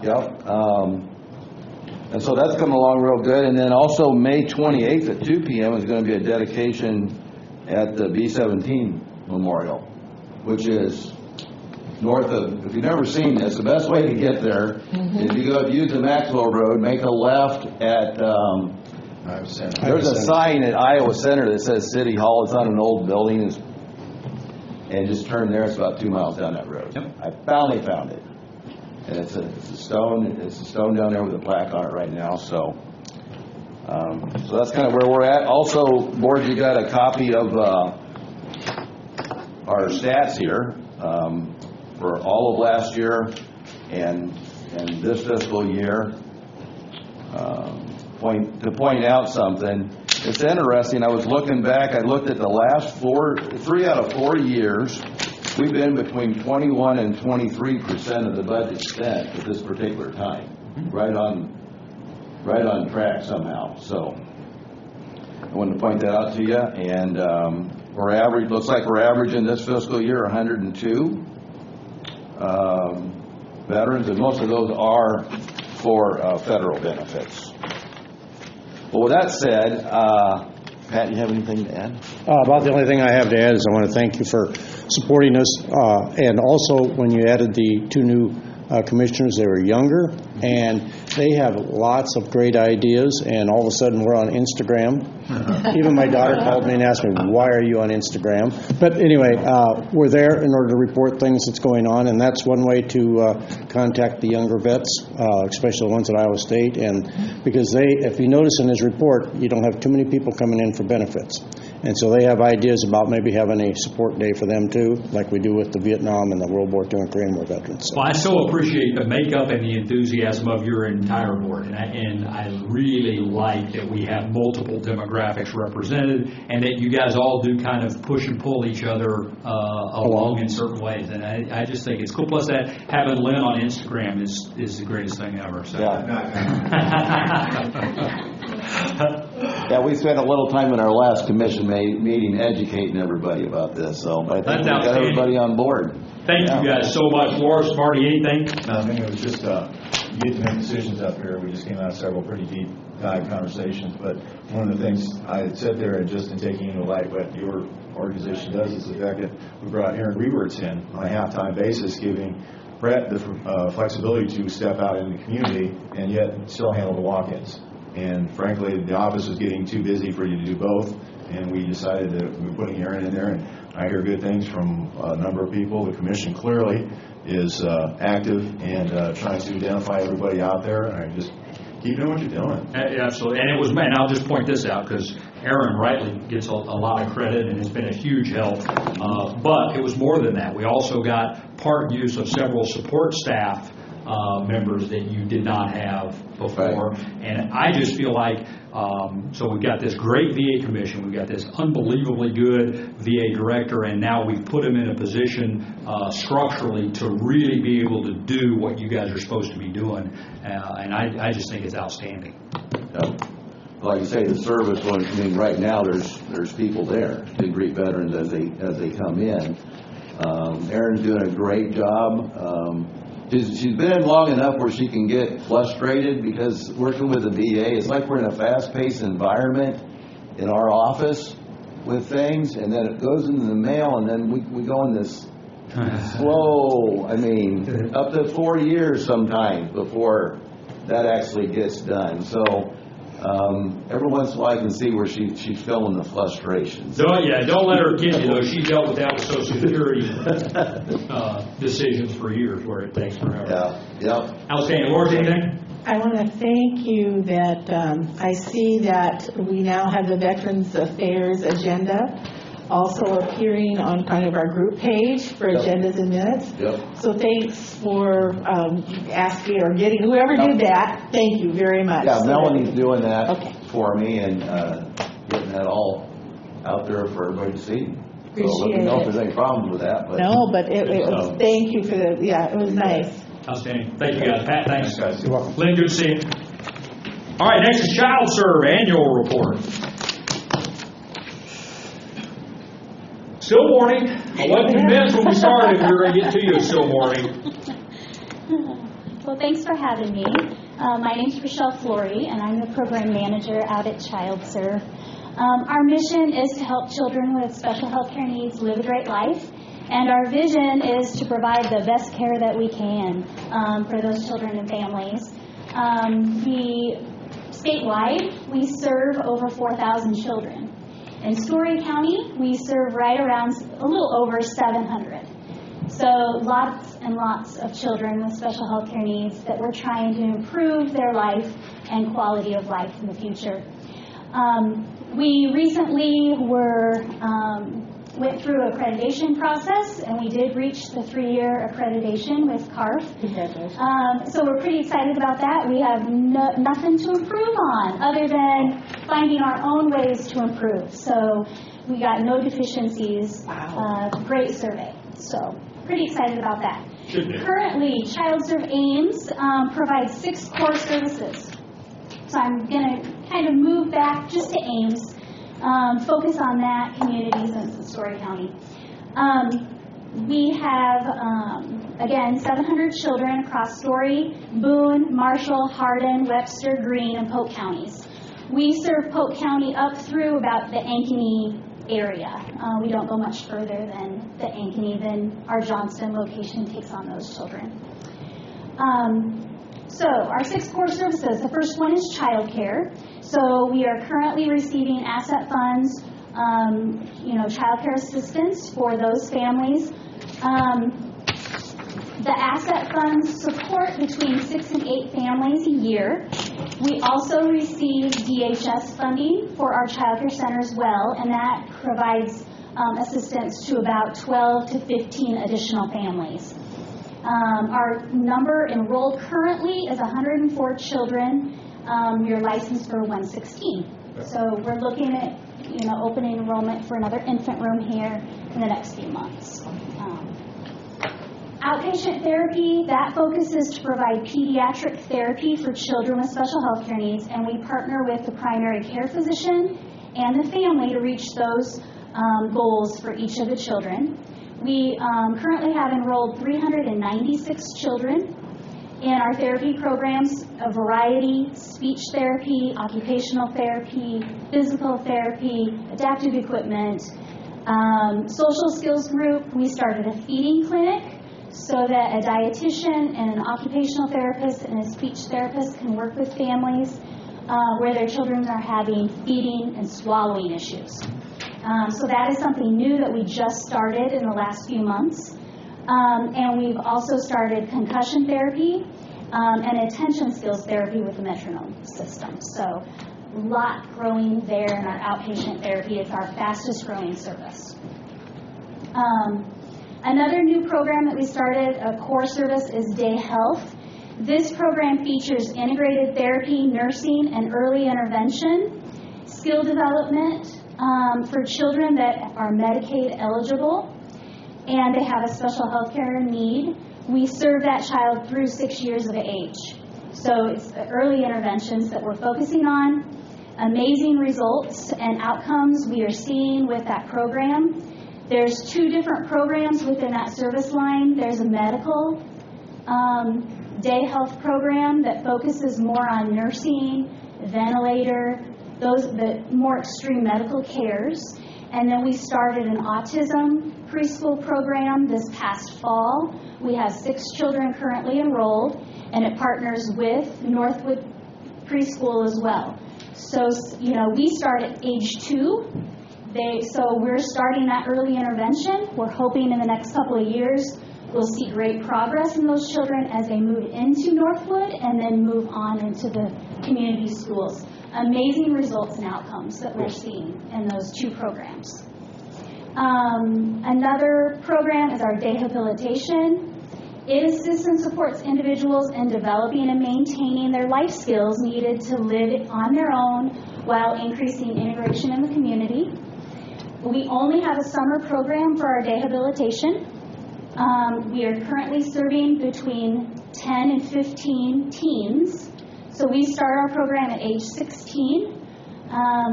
We ended at age 21, and then they transition into mainstream living, friendship arcs, Dehabilitation programs.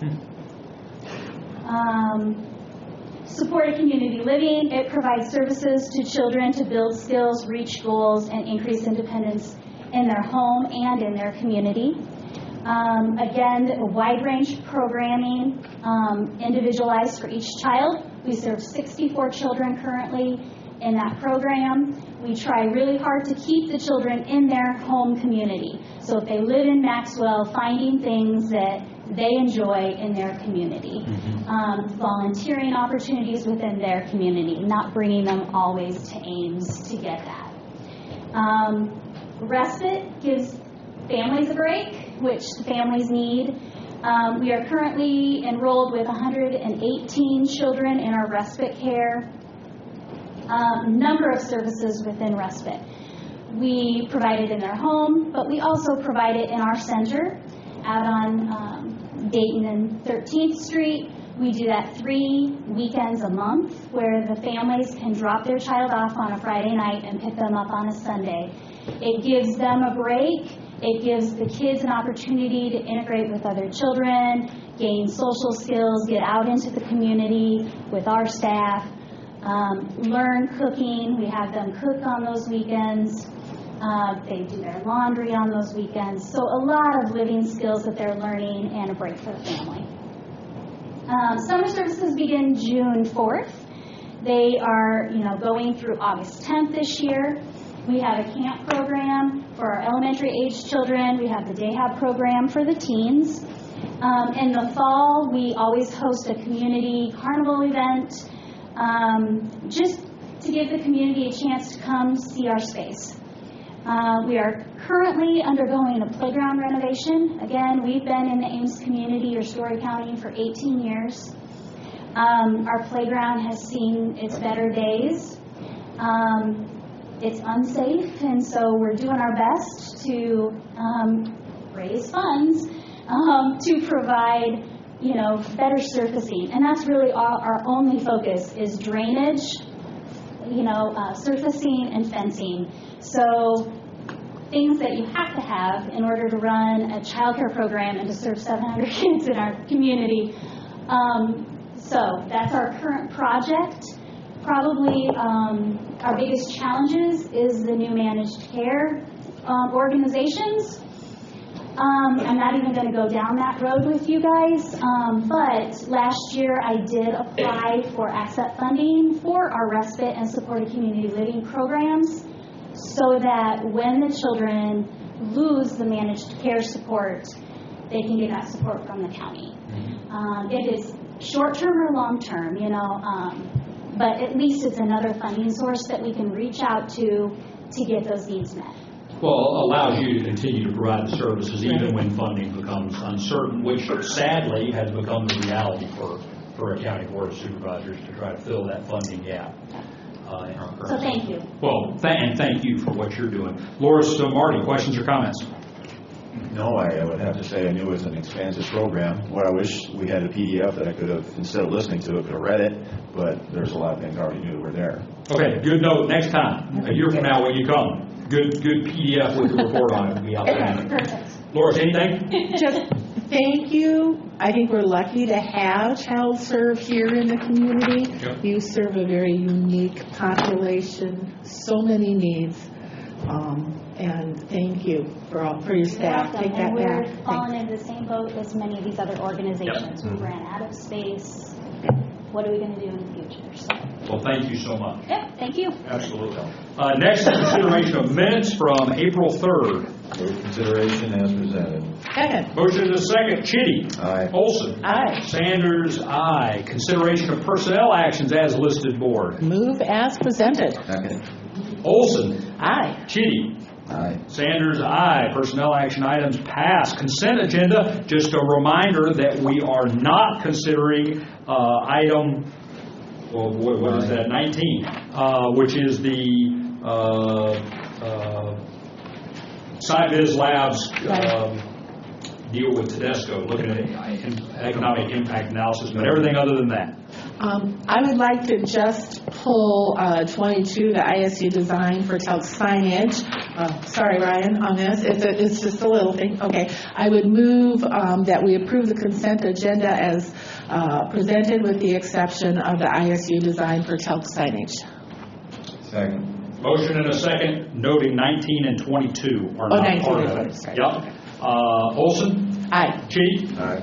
Sanders, aye. All right, let's deal with 22. And I just want to make a note that I did see that the contract began in February on this one, and we're just being asked to approve it. It's a small contract. It's for $200 with a design group at Iowa State. So I just wanted to be consistent in why we're seeing a contract that appears to already have been undertaken.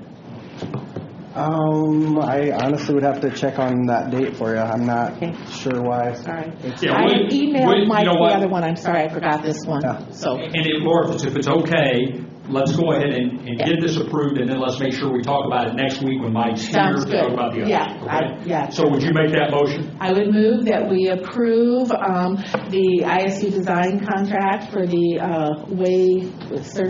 wayfinding, and we just get a response. It can be whatever, whatever. Thank you. Motion for approval. Marty, do I have a second? Yes, I have a second. Olson? Aye. Chitty? Aye. Sanders, aye. Passes. Thanks, Ryan. Thank you, Ryan. That gets us through no public hearing items today, so we're additional items, discussion and consideration of public access defibrillation policies and procedures for the Human Services Center. Alyssa, this one you want to waive 7-day review. I do. This is it's the same as we did for the administration building. We purchased the medical oversight, which included the policies and procedures for our AED through the AED Superstore or I think it's Anuvia. There's two different names there.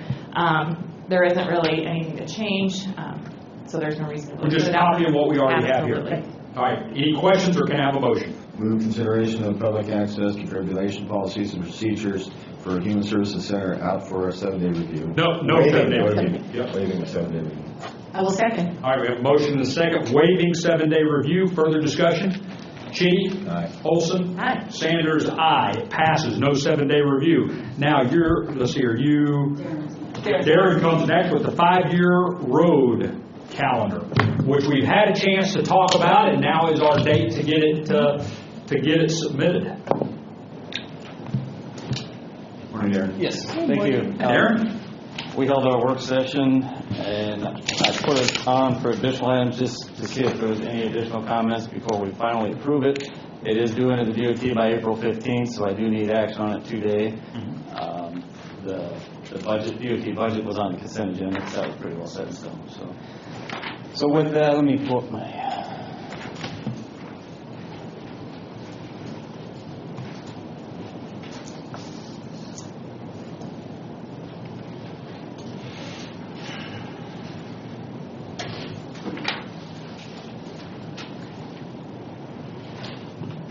Since the work session, the only thing that was really adjusted, we had a bridge project. Let me pull up the map here. It's a little hard to see there, but it was down by Collins, just a little bit to the west. We switched 2 bridges, added 1 bridge and took 1 bridge off. That's the only change we had since our work session, and that's reflected in the program map behind you already. Marty, you may have an additional project to talk about here if you want to address that. I've got some slides. I don't have a page number, but it would be the project LG3-73-85. It's the 220th Street pavement project. I would think, since we were apportioning engineering study here on a potential pavement, I would like to take an additional mile east to have a conversation in regards to whether there is any merit and any desire to partner, either do it ourselves, and we did move the designation farm to market, and or partner with the city of Nevada on a paving. Yeah, so you're taking a project that we currently have listed in our 5-year calendar, but we only have it listed running to 600, from 580 to 600. You're asking that we go the extra mile to the east as part of that project, just in study. That would be this stretch is in the program. Nevada has jurisdiction over both sides of the road, so our project stops here. We'll be talking to Nevada. Hopefully they'll work with us to extend that. And this is the mile Marty's proposing to add to the project. Just a couple more slides. DOT's updated the farm to market maps. This is the newly added farm to market road. Our current project stops here at City of Nevada, and then Marty would like to add that to it. Looking at ADTs coming off of 13th Street pavement here. The first mile of gravel is 250 vehicles a day. Drops to 180, then we still have 120 in that mile stretch. My thought is, as you hear the City of Ames discuss with the build-out of Barilla and their siding tracks to the closure of 580th, you will only have north-south access to Lincoln Highway from Dayton Avenue in Ames to S14 in Nevada.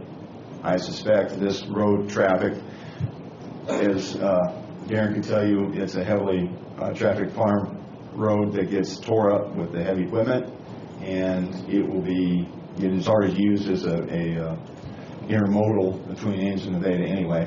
And I think that, to me, the conversation turns to the fact that the rationale that we use to propose paving to the west is also the same rationale I propose to the east on a connector basis. Darren, what does it do to the plan if we were to go ahead and add that mile here as you go through the planning process? Does it commit us to doing it, or does it just become a possibility? Our 5-year plan is just a planning document. It can be changed, so it's not committing us to anything at this point. I think it's worth looking into. Loris, I don't know. Oh, I've driven it. And I more and more either I tend to come over on 220th and then go south on 580, and already there are more and more trains there. So now I'm pretty much going East 13th to Dayton and down, or if I decide to play it lucky, see a train, I'm on that gravel. I'm on 220th all the way to S14th. And there's no question about that. I feel the traffic's going to kick up. I think if we went out and did a traffic count over a few days, we'd be wise there. I just, following up on Rick's question I had about, then do we have to put an estimated amount in there at this point for the planning document? Yes, I have an updated copy with that change and one without it, so we can Thanks. go either direction. Okay. Yeah. And so then the other question, Marty, I heard you visiting with Darren about the possibility of upgrading a level C to a level B. That would not need to be part of any of this. This is strictly for pavement. Correct. Okay. So dealing with what we got. Any other questions or comments? We got one potential change right there on 13th Street. Adding to that project. Is there anything else that we want to talk about as part of our 5-year plan? No, I think we did a very thorough job back in. To be a little more specific, that would add $900,000 to the project. So Thank you. Thank you for doing that on short notice, because thank you. Absolutely. So, Marty, you want to make a motion? I would move adoption of the FY19 Iowa Department of Transportation Secondary 5-year road construction program as presented by Darren this morning. Which one? So the one he originally had, or the one we just talked about? We have two possibilities. The amended. So the amended, including the additional mile, Loris, will you second that? I second. Motion and a second. Further discussion? Chee? Aye. Olson? Aye. Sanders, aye. Darren, thanks. Thank you. Next is a response letter to DOT regarding Highway 30 and the proposed 580th interchange. Okay, so to get us up to speed, DOT's been working on this for literally years. And in their most recent plan, they sent out, we had multiple questions. We drafted a letter as a board and sent it to DOT and asked questions about who would pay for the side streets, who would be responsible for maintaining them. Have they considered 580th? Our discomfort with going ahead and closing 590th in this original part of the project, and we sent that to DOT, and they've sent us a response to which Darren has drafted a response to their response. Just to summarize their response letter quickly, they did comment they would be building the frontage roads at the DOT's cost, as well as the rest of the interchange. The county would be asked to own and maintain the frontage roads. Those are all the local connectors that are shown on this map. They also said they are now proposing to leave 590th Avenue open here at Highway 30 until, one, they either have an increased safety concern or there's build out to the east with an interchange to 600th or right. But 590th would not close as part of this project. That's what they're saying. Yep. And that was basically it from the letter. There really was no comment on the 580th question we had. They asked if the county had any specific possible concerns with the closure of the UP River crossing. So, I drafted a letter with our responses. In essence, I first thanked them for agreeing to leave 590th open at Highway 30, and then we understand the DOT will need to close this in the future if those two things happen. We understand the DOT plans to fund the construction of the interchange and the associated frontage roads. It is also proposed the county take ownership, and this is where I had one question raised. It makes sense for some of those frontage roads to be county owned and maintained, but the one to the north local connector, I question whether that should be county maintained since it goes back to the DOT facility and they should be able to provide. They're going to be on it every day, multiple times a day. And then the other one that I had a question that you addressed is the one just south, which my understanding is that they actually own that stretch, right? 240 right here. They paved that, I don't know what that was, about 10 years ago. We had to pay for a little bit of the intersection pavement, but they paid to do the rest. So when this happens, there will be a new local connector that connects into it, and they show that as pavement.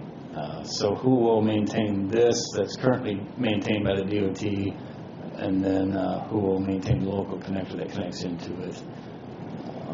But I just kind of left that open, as those are discussions we're willing to have as they, move forward. It's 4 to 5 years out.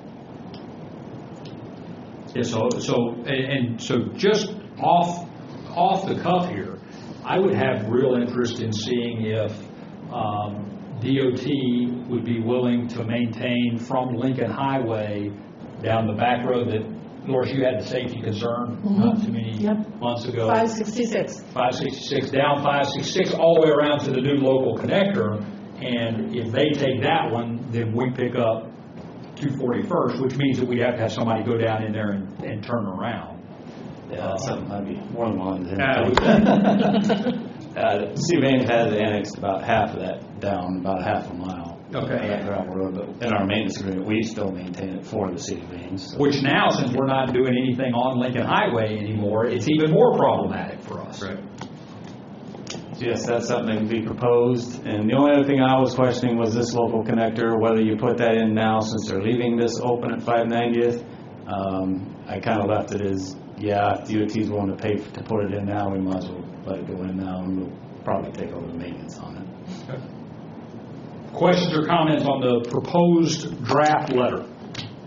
No, there's a lot of moving parts here, and you really get no commitment that they are engaged with us. As far as what we have questions about, I appreciate what you're doing on the back and forth, but when you get asked what's happening on New 30, well, it's hard to say give up anything firm other than the fact that this is the latest iteration of a presentation to a potential intersection proposal, and this is our concerns with it. We haven't heard back, and that's where we are today.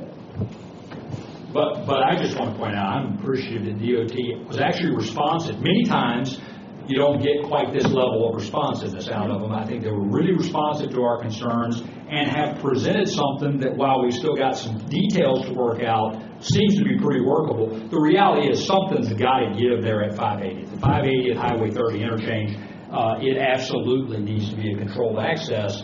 It's what happens because of that we've got to work through. And it just looks to me like this is a really favorable response. And Darren, I think what you drafted here is completely appropriate for us to send back. I agree, and maybe it was because so many of us showed up at the last DOT, the last version presentation, the open house, but there were a lot of people from either Story County or Nevada moving in and out that night. I would move that we approve this letter for Chairman Sanders' signature and to be sent out. I would second that. Motion and second. Further discussion? None. Olson? Aye.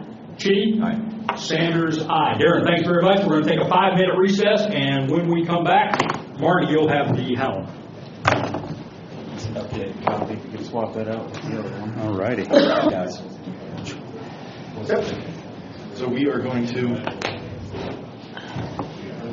when Melissa gets back, we'll get started. Sounds good. Sounds good.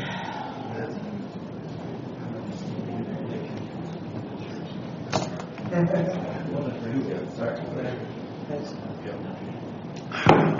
haven't heard back, Joby, on the power issue, but send Aaron down there. Maybe somebody went and flipped the breaker box to get you some. Yeah, like I said, I haven't talked to Horton since he was down there doing some inventory stuff. So I sent something after I saw you guys outside yesterday. I sent something to Melissa, and I never did hear back. So, but this is an easy fix. Oh yeah, that's why I just figured I'd, you Okay. didn't even give me her contact information. I haven't done that yet. Okay. Just outside, all I got is a first name. So. Okay, I can remedy that for the day's end. So I'll see you later. Thanks, Marty. All right, bring us back to our meeting. We are now going to hold item 4, the consideration of the project for the for the Dakins Lake impact analysis for next week's meeting.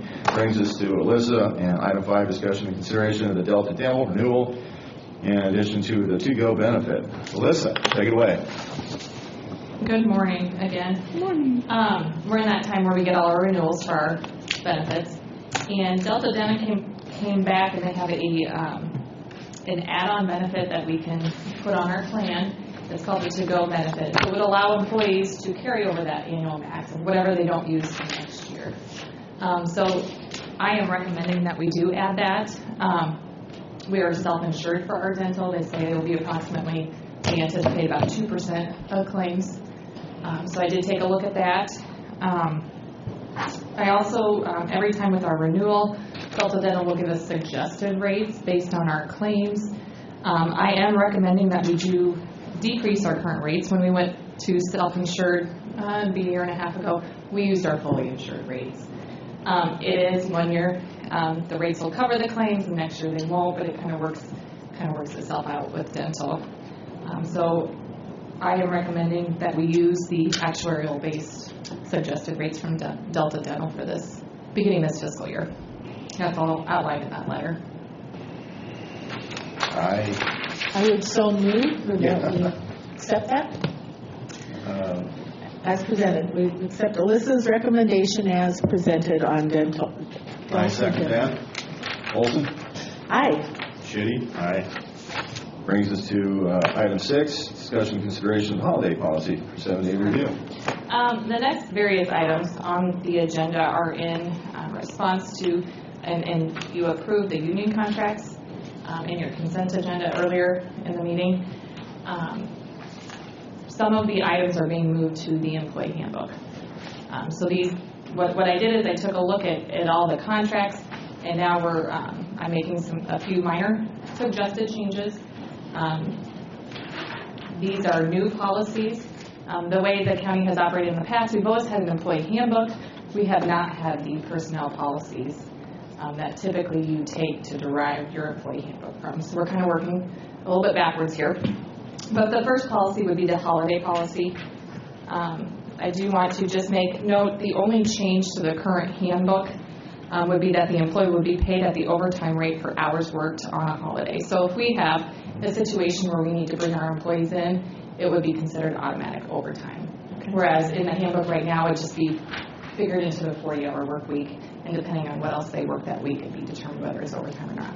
So it works out better for the employee to be compensated. If we're pulling them in on Christmas Day or whatever holiday it may be, they will be guaranteed that whatever they work that day would be at the overtime rate. They'll still get the holiday compensation. Okay, good. In addition to that. But if we're bringing them in because it's a snowstorm or we have an employee on call and they need to come in and fix something. IT occasionally has happened. Yeah. We're still holding holiday pay as overtime pay. That's, to me, that's where it goes, and I'm fine with that. So we'll consider a motion unless you get any further questions. I will move that we accept the new holiday policy and put it out for 7-day review. I would second that. Olson? Aye. Chitty? Aye. Thank you, Melissa. You're back up again. Discussion and consideration of on-call and the callback compensation policy for 7-day review. Sure. I just want to note I'm not here next Tuesday, so it's 7-day review, but I won't be bringing them back for 2 weeks. So it'll give the employees another week to comment. Okay. All right. Okay. The next draft policy would be the on-call and callback compensation policy. We currently do not have anything. This would be new. We have had this covered either within a department policy or a union contract in the past. This will pull everything together so that we're handling all these employees consistently with on-call and callback. The on-call compensation portion came directly from the union contract that it was addressed in. The callback compensation, it would be if an employee is called in, they're not scheduled to work, we have to call them back into work for some various reason. They would be paid a minimum of 2 hours to do that. We do pay travel time when they come back in. Rarely is it less than 2 hours if we're bringing them in for some reason. But that is in here that they get a minimum pay of 2 hours. And that's consistent with what has been in our union contracts. Okay, so no one's losing anything with this.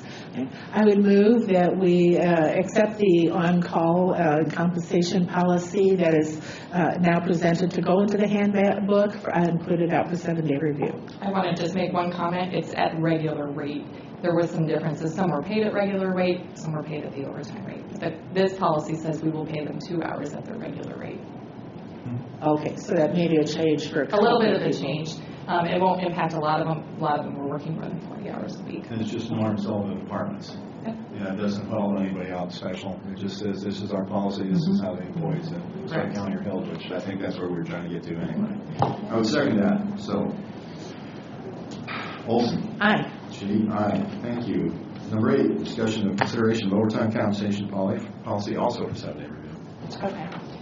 This policy is our overtime policy. It addresses the positions that are eligible, which would be your non-exempt positions. Scheduling and working overtime, that's no different than what's in our current handbook. It has to be approved by a supervisor. Comp time, consistent with what the majority of the employees have, which is they're able to get up to 40 hours in their comp bank. This will be a change. We have one group of individuals within a department that were allowed to get 60 hours. Now it'll be consistent so that they're all at 40. Those that don't, that will be impacted by this policy. And which department is likely to be impacted? Our secondary roads union contract said they were allowed to accrue up to 60 hours. But everybody else, even the employees within secondary roads that were covered by the administrative contract, were only able to accrue up to 40. So now all employees are treated the same? Mm-hmm. Okay. One other thing that our handbook has had in there would be that employees are, they have to use comp time before vacation unless they're going to lose vacation. And that'll be a change for a couple of the union, some of the union employees, consistent with how we've administered it according to the handbook for years. Okay.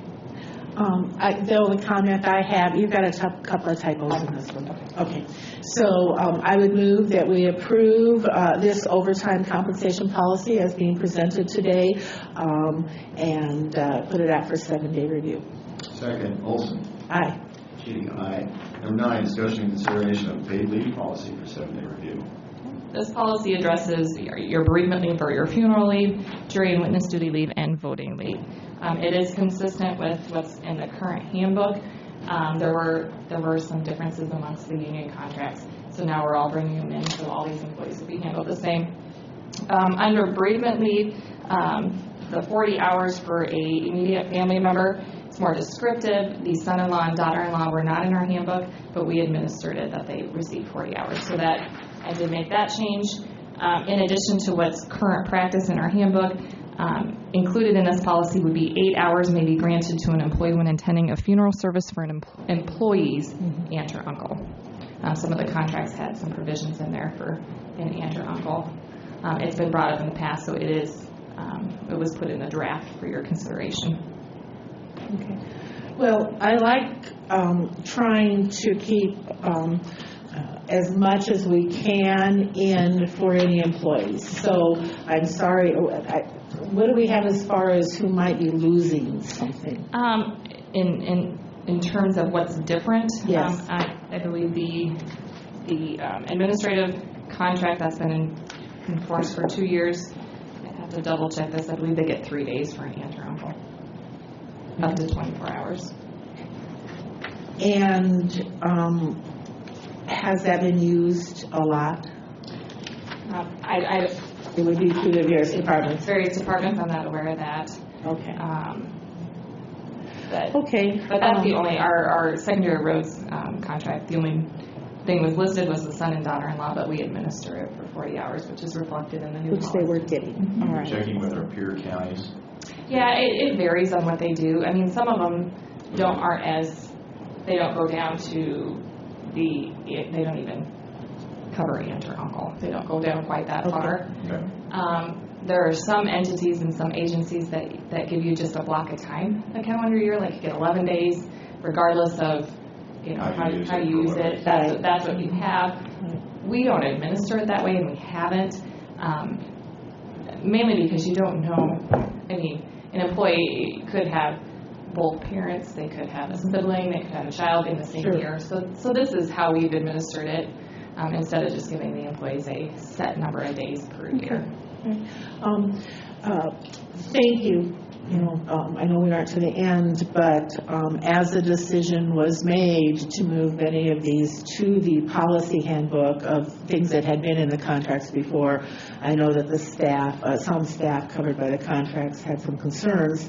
So even though this is a change for the administrative unit, thank you for leaving in the aunt and uncle. Okay. So with that, I'll move.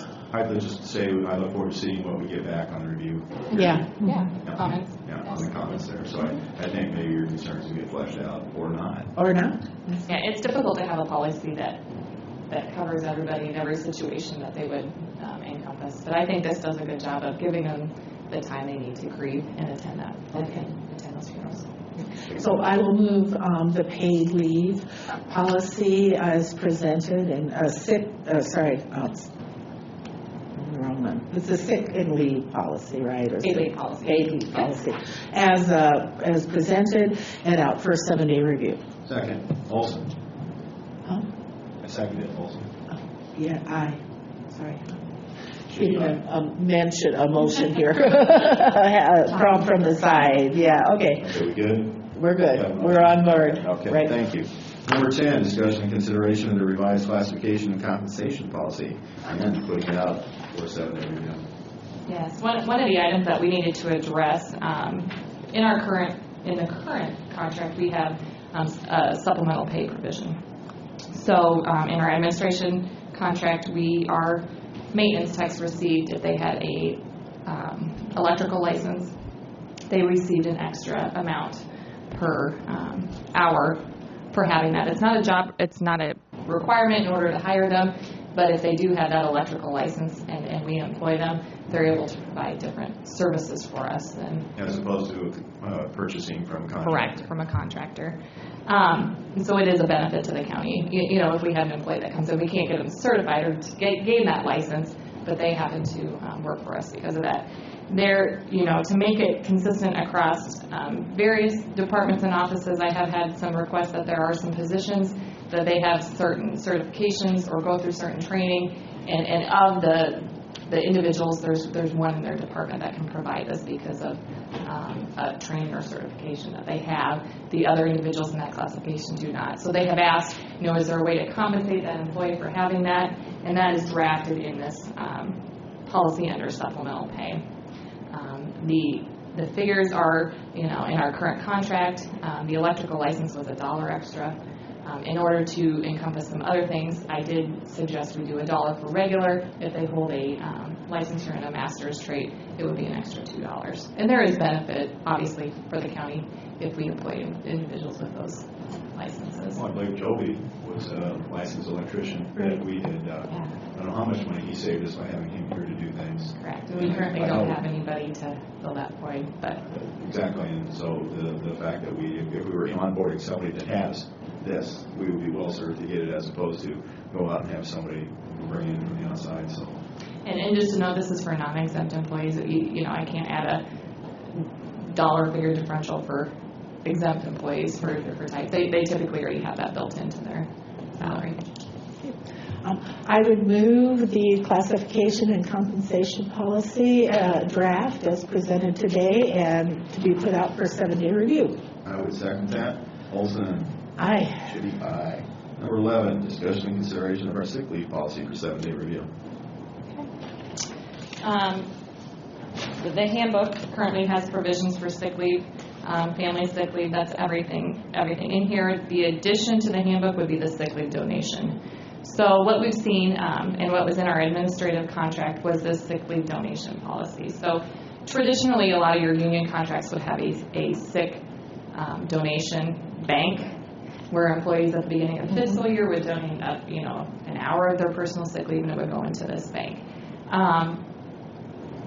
We have transitioned, and what you just approved, the two public safety contracts have gone to this sick leave donation. So instead of having a bank that in essence may not be there when certain employees, they donated, but by the time they need it, another individual within that unit has utilized all that. So this would be a provision that if the need comes up, employees are able to donate at that time. We did have some comments that we didn't have this for non-union employees. Putting this in the policy and in the handbook, it would be all individuals except our 2 public safety contracts that would be able to participate in this benefit. So it works out better in case we have an employee. There's more individuals that can donate. Correct. And it's their choice whether they want to donate or not. As it's administered, we haven't had to utilize it in the 2 years that we've had it in the contract. But it would go out that, we need up to 12 weeks of leave. First come, first serve, people donating. Individuals tend to be fairly generous when it comes to situations like this. And it's a good benefit. if we have employees with catastrophic needs and they don't have any leave to utilize.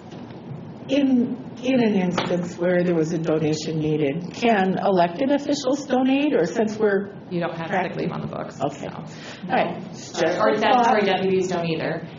It would just be regular employees that accrue sick leave can donate to that.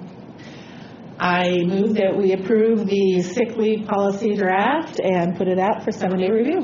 I would second that. Olson. Aye. Chitty. Aye. Number 12, discussion and consideration of our uniform allowance policy for 7-day review. Again, this is an item that traditionally was included in a contract. We had various ways of how the uniform allowance was administered. This would kind of tie everything together so that all our departments are handling it. At least the departments that the public safety contracts are separate from here, but everyone would administer it the same. Still leaves it up to the department head or elected official to have their own internal policy as to what uniforms are required. They can have that discretion as to what they require their employees. As this is written, the uniforms allowances, it would be done on a reimbursement basis. So they'd be allotted whatever was budgeted, $150, or I'm just throwing that number out there, a fiscal year. They would make the purchases and get reimbursed. We would also comply with any IRS regulations as far as the taxation of those items. It's very specific. Safety items, safety boots are non-taxable.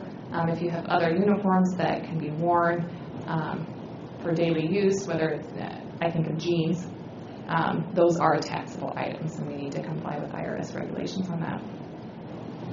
Would move that we approve the uniform allowance policy as presented in its draft and put it out for 7-day review.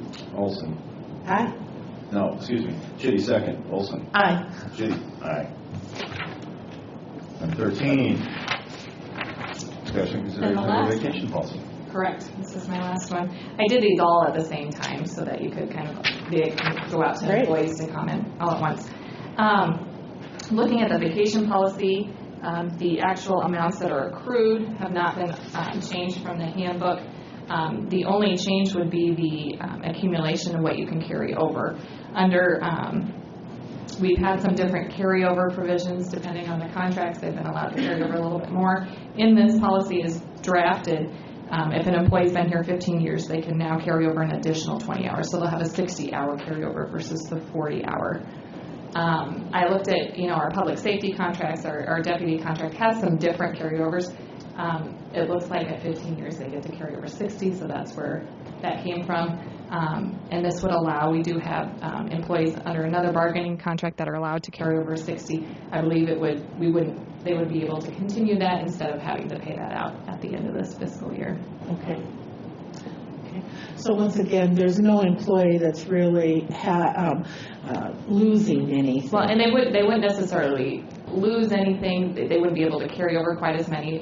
But if the board decided, let's just keep it at the 40, we would pay out whatever they have above the accumulated. So they weren't like just losing that vacation. Okay. So we're rewarding longevity too. Yeah, for 15 years. And there are some employees that would like to, they like to carry over a little more. They're planning a large trip the next year or something like that. Mm-hmm. So, and I do see employees that can't even accrue.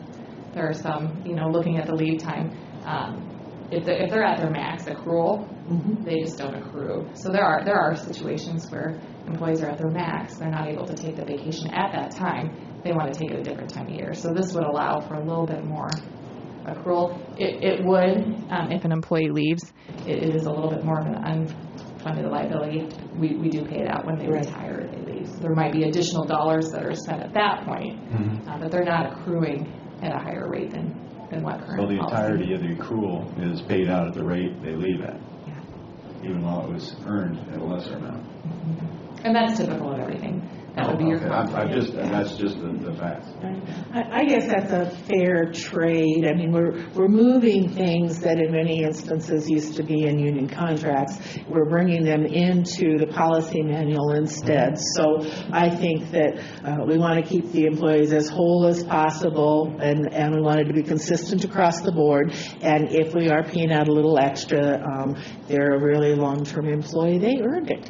So with that, I will move that we put out the vacation policy for draft for a 7-day review. I would second that. And Olson? Aye.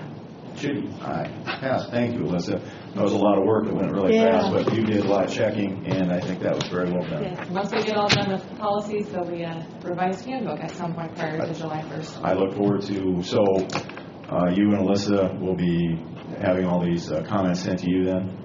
They'll come to, I typically say they can send comments to myself, they can send it to a board member, they can come to the meeting where you guys discuss the final draft, and I'll bring all those comments back. It'll be 2 weeks from today instead of 1 week.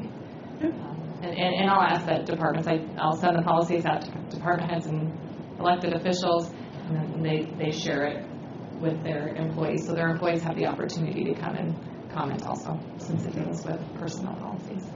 All right. Thank you. Thank you. Well, that brings us to our one departmental report, so that brings Aaron back to give us a quarterly report. And see what you got, Aaron.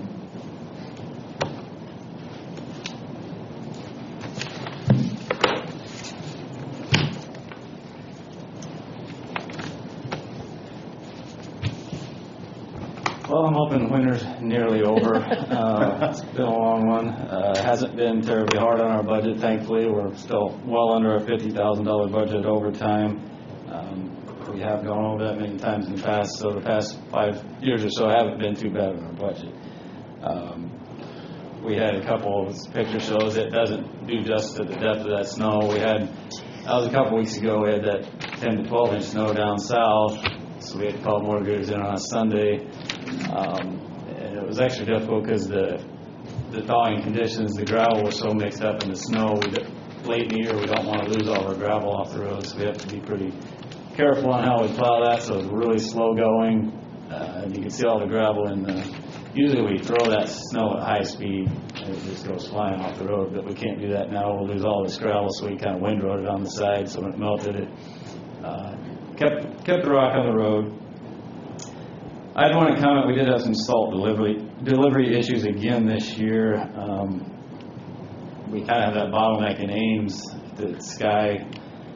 They had a rail issue that the railroad refused to send them a rail until they fixed it, so we had about a month gap, of course, right about when we were getting close to running out. So we're a little nervous, but we got through it without impacting our operations at all. But hopefully we'll get our Kelly shed built. We'll have a little additional storage to put down there in the future. That'll help that situation some.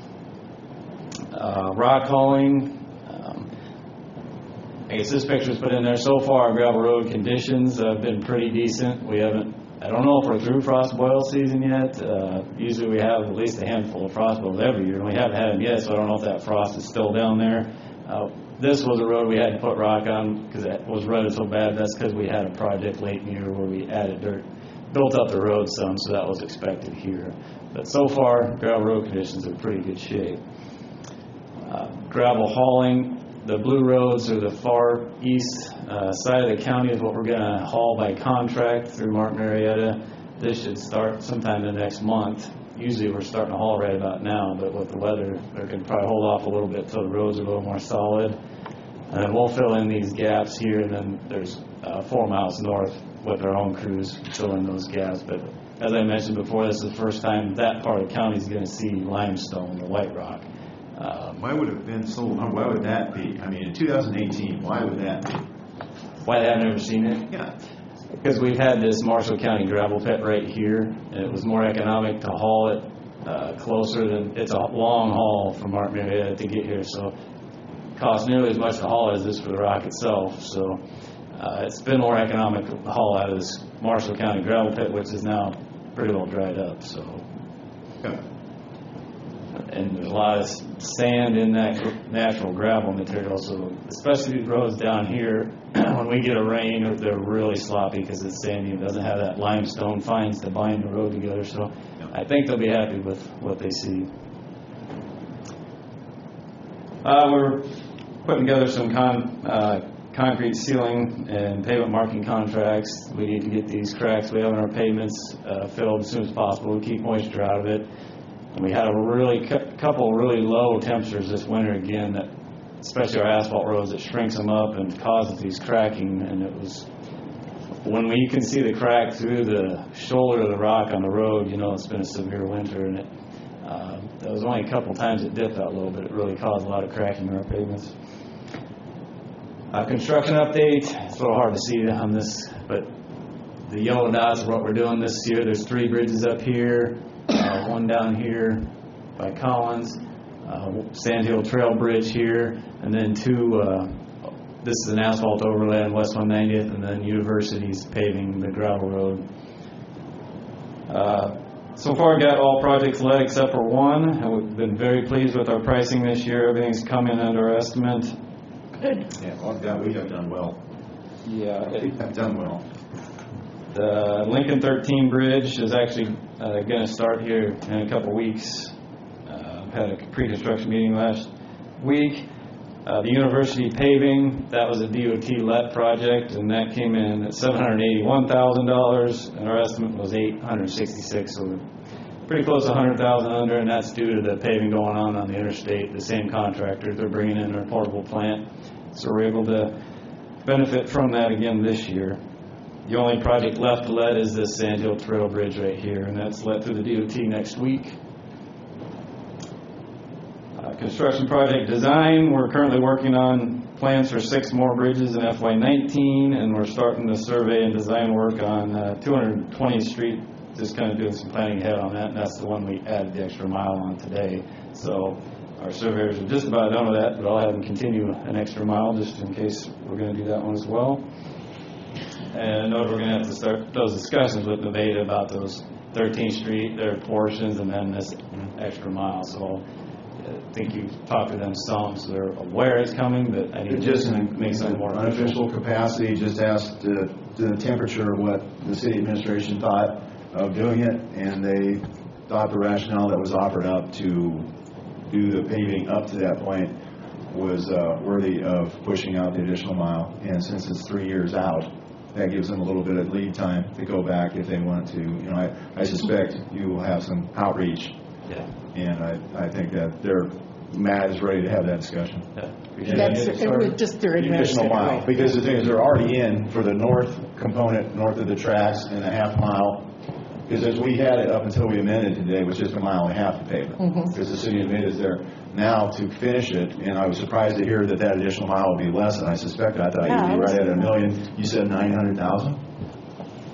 Yeah, that's this University. That was 0.8 of a mile. They came in at 781, and it has a little bit more dirt work and culverts involved. So okay, that's about where we are at. As long as it's a farm to market road, as long as the width and it's shouldered in a way that represents the farm traffic that will be on it, and I think that we have a chance to do a real improvement here that people will use a lot. Darren, does Nevada have ability to use farm to market funds, or will that have to be out of their general fund? Let me get back to that slide, because that's kind of an interesting question.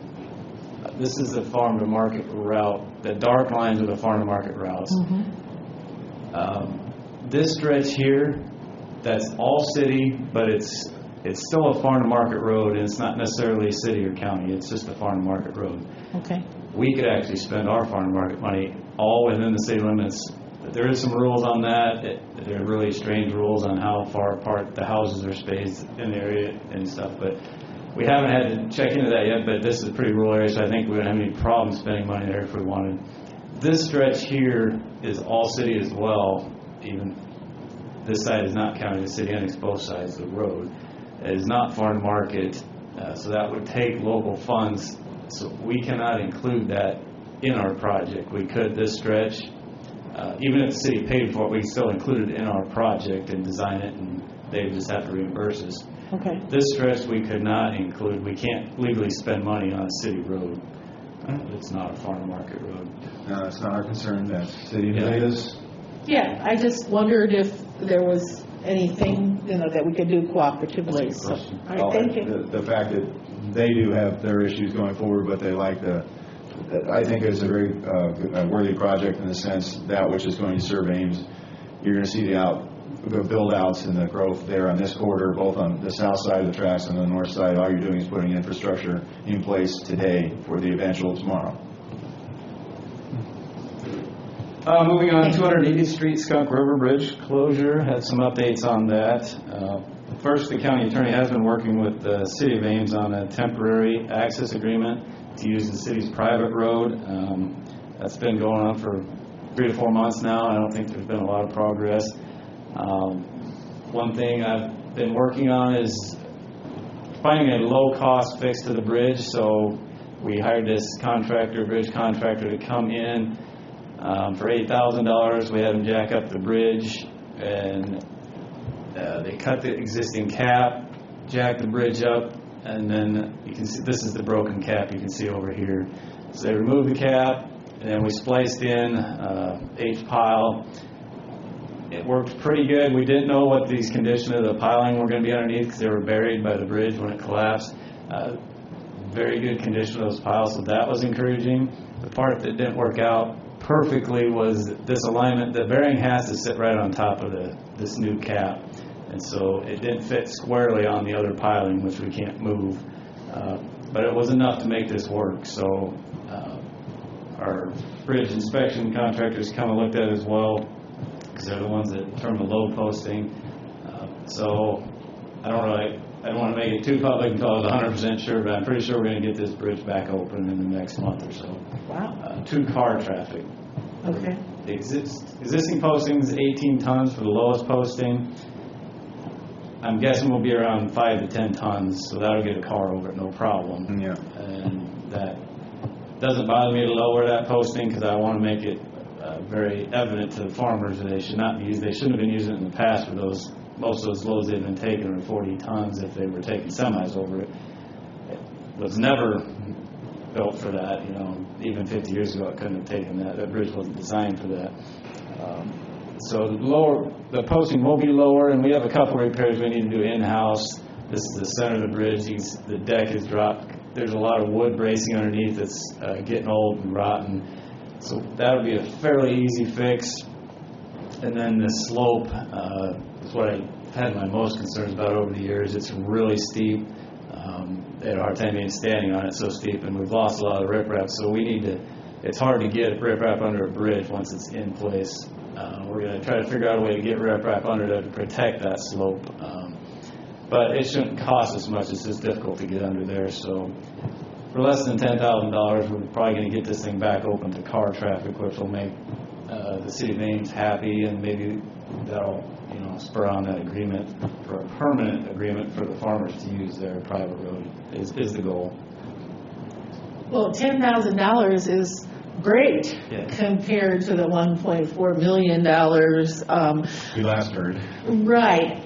We understand, however, and I think everybody else needs to understand that this is a fix that seems to only will be able to work if people obey a greatly reduced load weight restriction. Would it be worth it to get more signs to put up? A bigger sign? Well, we've got to change out all the load posting signs, and we have these red flags that stick off. I think we'll add those at the bridge, and then there's advance warning at the intersections approaching. So all those signs will be changed out, and it will be just one. Sometimes people understandably so get confused with the 3-truck posting. This will have one weight limit, 5 tons, all vehicles. So there should be no question what vehicle they're crossing and what load limit they need to follow. So that should clear some of that up for them. Good. New shed construction. This is a picture of the rolling shed. They have, since this picture was taken, they put in the foundation and actually poured the slab. The Kelly shed, they put up the walls, and the latest picture, they've done this one a little different way. The slab hasn't been poured inside yet, but everything else is done, so it's a little bit different than the rolling. But it's moving along great. It's looking good. They still propose the middle of June for both of them to get wrapped up about the same time.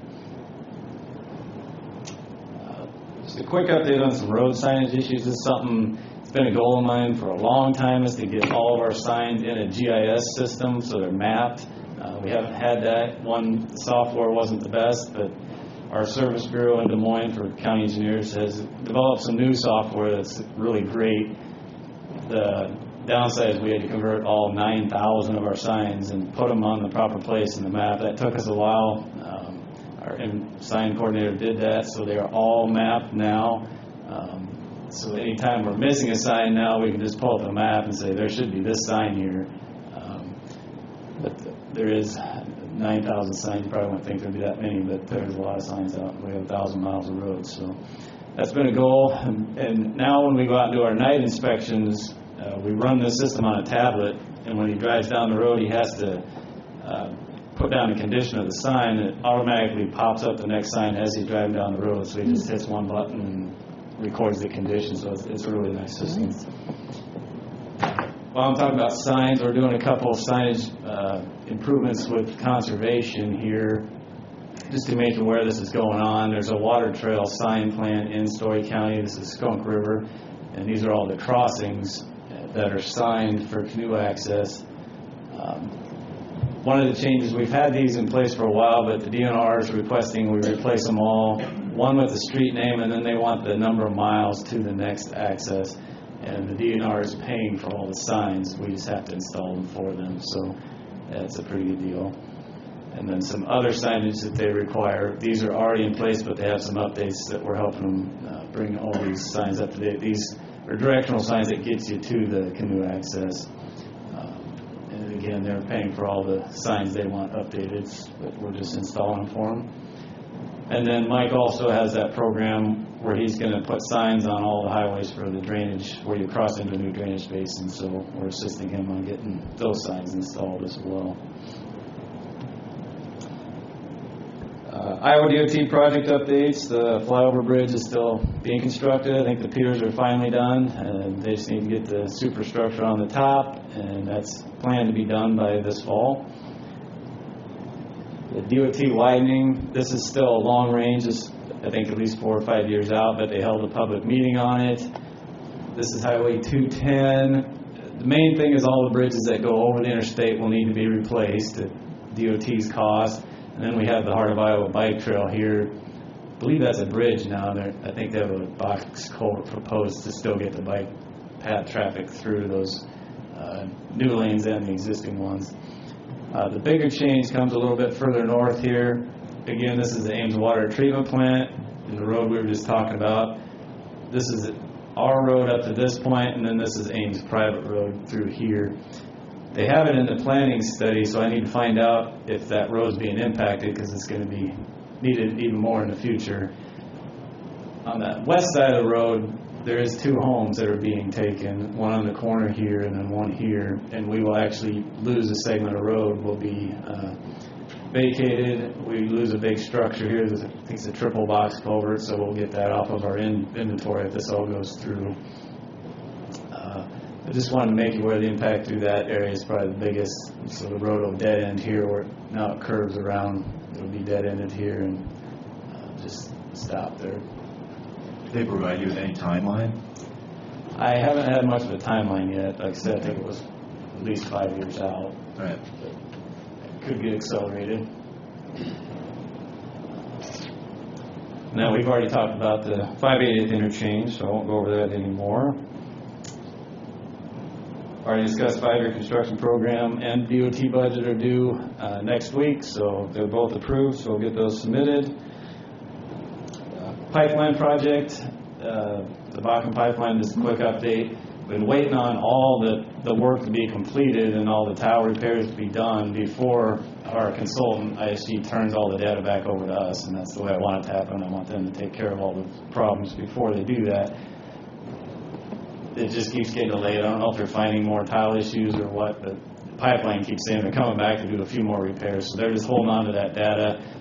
Once that's completed, they're going to turn it over to us, and they have some software that's built in that we can check all the landowner agreements and everything and repairs that were made, and they're going to train us on that software. But I'll let you know when it gets turned over to the county, because then when we get complaints, those will come to me instead of the consultant. We had a high-pressure natural gas line go in here several years ago there on the east side of Ames and from the north, and there was a number of tile that was crossed, cut.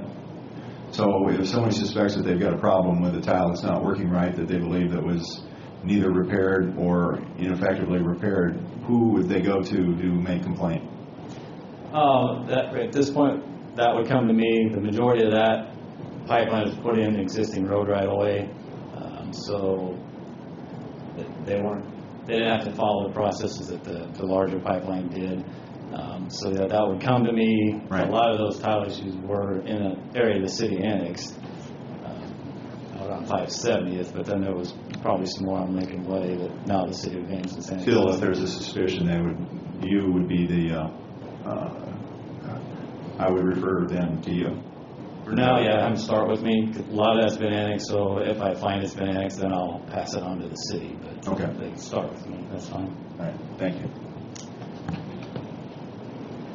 Class B road issues. Rick mentioned this a little bit earlier in the meeting. What we had was these are all of our level B roads, the purple ones there, 34 miles, I believe. This one had some mudders, say kids that go in there and see it's a nice muddy road to tear up. So they end this extension from R70 where it tees. There's a level B road that continues down. The sheriff in both cases caught the individuals, which usually doesn't happen, but in this case they were able to catch them. This is the one down by Collins. It's hard to see the damage, but they were very aware that they were damaging the road while they were doing this. Picture back the other way. What that hurts is next time we get a rain, all that water just ponds and doesn't drain off, and it just takes forever for that road to dry out, so the farmers can't hardly use it anymore to get to their field. So that's the biggest damage. It doesn't cost us a lot to fix it, but it takes us forever to actually be able to get in to actually blade it to fix it because it stays wet so long. So the sheriff and the county attorney are working on maybe a fine they could apply to these. But that's still going through the attorney to figure out what direction to take on that. And this is the one south, and it happens when I went out to look at it, there was a group of kids that jumped in their pickup and took off. So fortunately it happens more than we like, but we're working on maybe making some examples out of them. So I can't think that it wouldn't help, or wouldn't hurt. Right. Yeah. Federal aid swap, not much to update except all the processes are finalized now. It takes effect this fall, October of 2018. That's the federal fiscal year. We were waiting on some new project numbers before we could approve our program today that have swap numbers in them. So that's a little bit of the delay why we took so long to approve our program. But that's all been done, and the biggest, I guess, not really a downfall, but we were hoping to use that swap money on locally classified roads such as 560th south of Huxley, and it has to be at least a farm market designated road to spend the swap money on, so it will make it a little more difficult to fund some of those local roads. A couple drainage district issues. There's two issues in this photo. One, we're working in the city of Fernald, this stretch at the south end of town where that large tree is and the roots. We're getting some estimates on what it would cost to replace the 100 to 200 feet of tile there with solid tile. When we get that estimate, I'll bring it to the board because with all the utilities in there, it could be a fairly high estimate, somewhere between $5,000 to $10,000, and that's only going to get spread through the residents in Fernald. So I don't know how well they're going to like that bill when they get it. That's the one thing that they have been complaining about, though, consistently, is that the water ponding, here's your solution. And I'm sorry that you're now in a new sub-district and the assessment would be yours, but we think we have the answer. When I get the estimate, I'll bring it to the board so we know exactly what we're dealing with and whether it's appropriate to move forward or you want to have a public meeting. We'll decide that when we get an estimate. Okay. A little bit further south, that's the railroad crossing we're dealing with, and it took us 9 months just to get an answer, and the answer was no. We couldn't even jet across because the tree roots we thought were blocking it. Right about the time we got that answer from the railroad, we got the contact name of a new railroad manager, and that's usually who you want to get in contact with because they'll be a little more easy to deal with. He worked with us to at least jet it. While we were jetting it, this is a picture of that. This hole's been open for over a year to the jetting we were doing back here through the railroad. While we were jetting, we hit a blockage. We weren't getting any railroad ballast. When we get that, we know we got a major problem under the railroad because the railroad just fills the hole with railroad rock. We haven't gotten any of that through the tile yet, so we're hoping it's still just roots. So we had contractor from Carlsberg televised it for us. Just a couple pictures. You can see these areas under the trees. The roots start to come into the tile, and a little bit further down, the roots got so bad it actually started blocking the silt, and that's when we get the road blockages. So they could not even get the camera through that. So we're going to try one more time to go back through with a bigger jet to blast it out, and then run the camera under the railroad to see if there's a bigger issue in the road. If so, we might have to bore a new tile, which gets fairly expensive. But And still require permission from the railroad to do that? Well, that's questionable. I found an attorney opinion from 3 years ago. He's an attorney for the Drainage District Association. He still claims we do not need permission to do this. I gave that to our county attorney for his review in case we get to the point where we got to bore a new tile, because there's, just to start with, there's a $5,000 permit fee, and it takes forever to get permission. So whether we even got to go through those steps, we'll find out. But that's why I want to televise to make sure a new tile is even necessary. We just soon keep this one working if possible.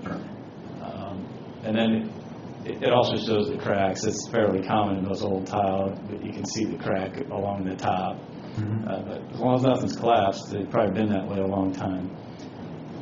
So we'll continue to work on that. If we can get the jet through it, we'll probably televise it under the tracks, which they couldn't quite reach with this one. But then the last thing on districts, we're dealing with some beaver dam issues in the district. This was one that is up on E18 pavement. The landowner was also concerned because they felt like it was backing water into their basement. So we decided we found a licensed contractor in Story City to go out and trap the beaver. And they were able to do that last week, and then we're able to get the dam out. And we kept tearing it out and it come right back, so we're just spinning our wheels. That cost about $400. The landowner had some dogs in the area, so they couldn't use some of their normal trapping methods. So it might have been a little more costly, but we kind of wanted to get an idea what it would cost to get a licensed person to come in and remove these as well. So this is our example, and so far they haven't come back, so I think it was successful.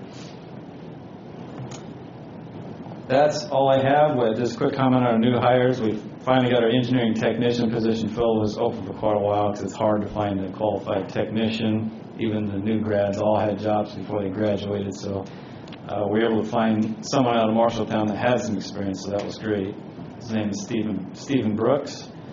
Got our 3 summer positions filled already. It's mostly our mowing positions, summer positions. And then lastly, Dave Toot, our tile foreman, has a retirement reception on April 27th from 1:30 to 3. So he's been a great employee for us for about 20 years now. And if you got time, please show up. Who's stepping up to replace Dave? At this point, I can kind of give you an update on the process where it stands. We did open it up internally first, but we did put an experience requirement on it, a 1-year tile experience. There was one individual that met that. We interviewed him, and he has since turned it down. So now we're to the point where we'll open that up to the public with that still experience requirement on it, see what kind of response we get from the public. If we don't get somebody with some good tile experience, we'll probably open it back up internally without the experience requirement, and we'll just work internally on that. All right. Well, good luck there. Thank you. Thanks. Appreciate it, Darren. Very thorough. Well, since we have no other reports, that brings us to our public forum number 2. Either Linda or Paula can step up and say something if they'd like. Not seeing anybody moving. Liaison assignments, committee meetings. Loris? A couple of us went to Collins last Thursday night. I'll let Marty talk about the significant thing that went on there at Collins that we were there to listen to. I attended the Juvenile Justice Committee meeting on Monday. I mentioned earlier that I'd been in a meeting where the Department of Human Services supervisor over the supervisors for our area for child abuse and ongoing services spoke. And one of the statistics she threw out is that 67% of the calls that are coming in right now to reporting complaints about alleged maybe child abuse, excuse me, are neglect of what they call, the severe neglect of the services that they need to go ahead and live. And I asked her for a better breakout of those calls on neglect that were related to food or housing, because those are two of the areas that we directly help fund asset services for. And so we'll be getting those. Statistics in the area, about 36% of the calls that come in are actually founded. So that means 2 out of 3 calls that come into the Department of Human Services, at least in this central Iowa region, are being not found and have any follow-up on, but they feel that part of the reason that the calls are up is due to the two, what she called the notorious cases about the 2 teens that died from 2 separate families. And so people are much more willing to call in now. So that was some takeaway from that.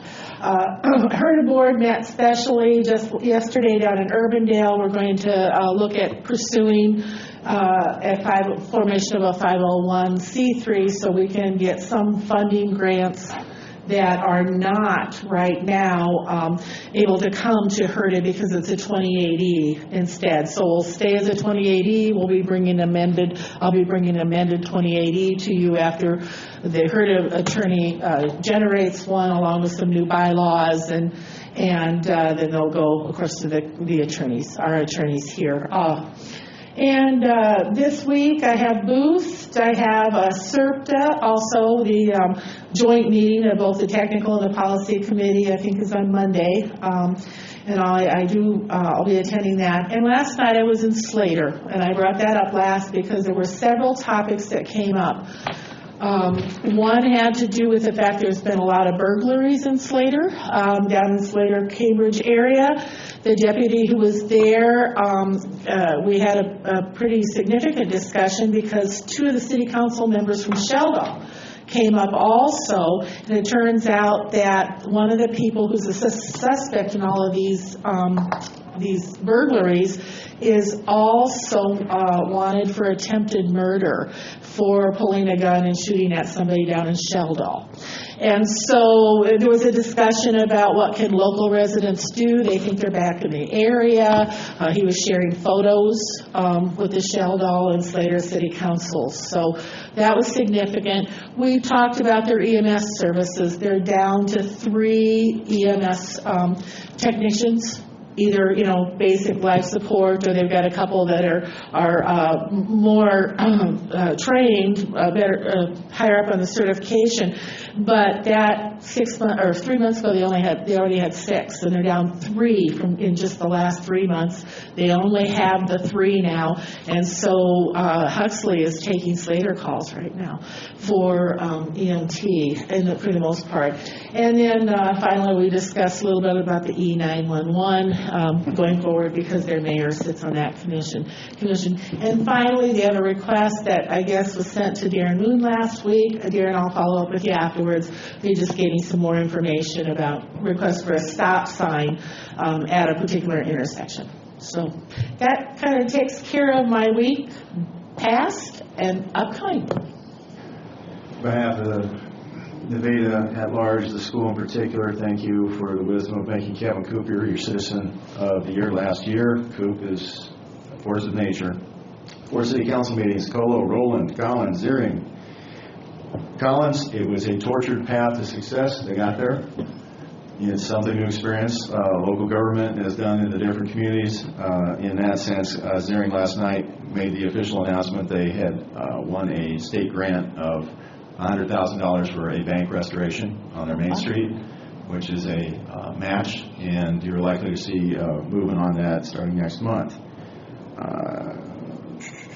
Today's my 19th anniversary. I almost forgot it when my wife asked. I know it's around tax time, so unfortunately I caught myself. We had a DCAT meeting, and I would like to thank Alyssa in her department because we had a wonderful training half day on Wednesday in recognition of chemical and alcohol as they present in the workforce. And I thought it was quite enlightening because it kind of took you past the suspicion to the actuals, and I see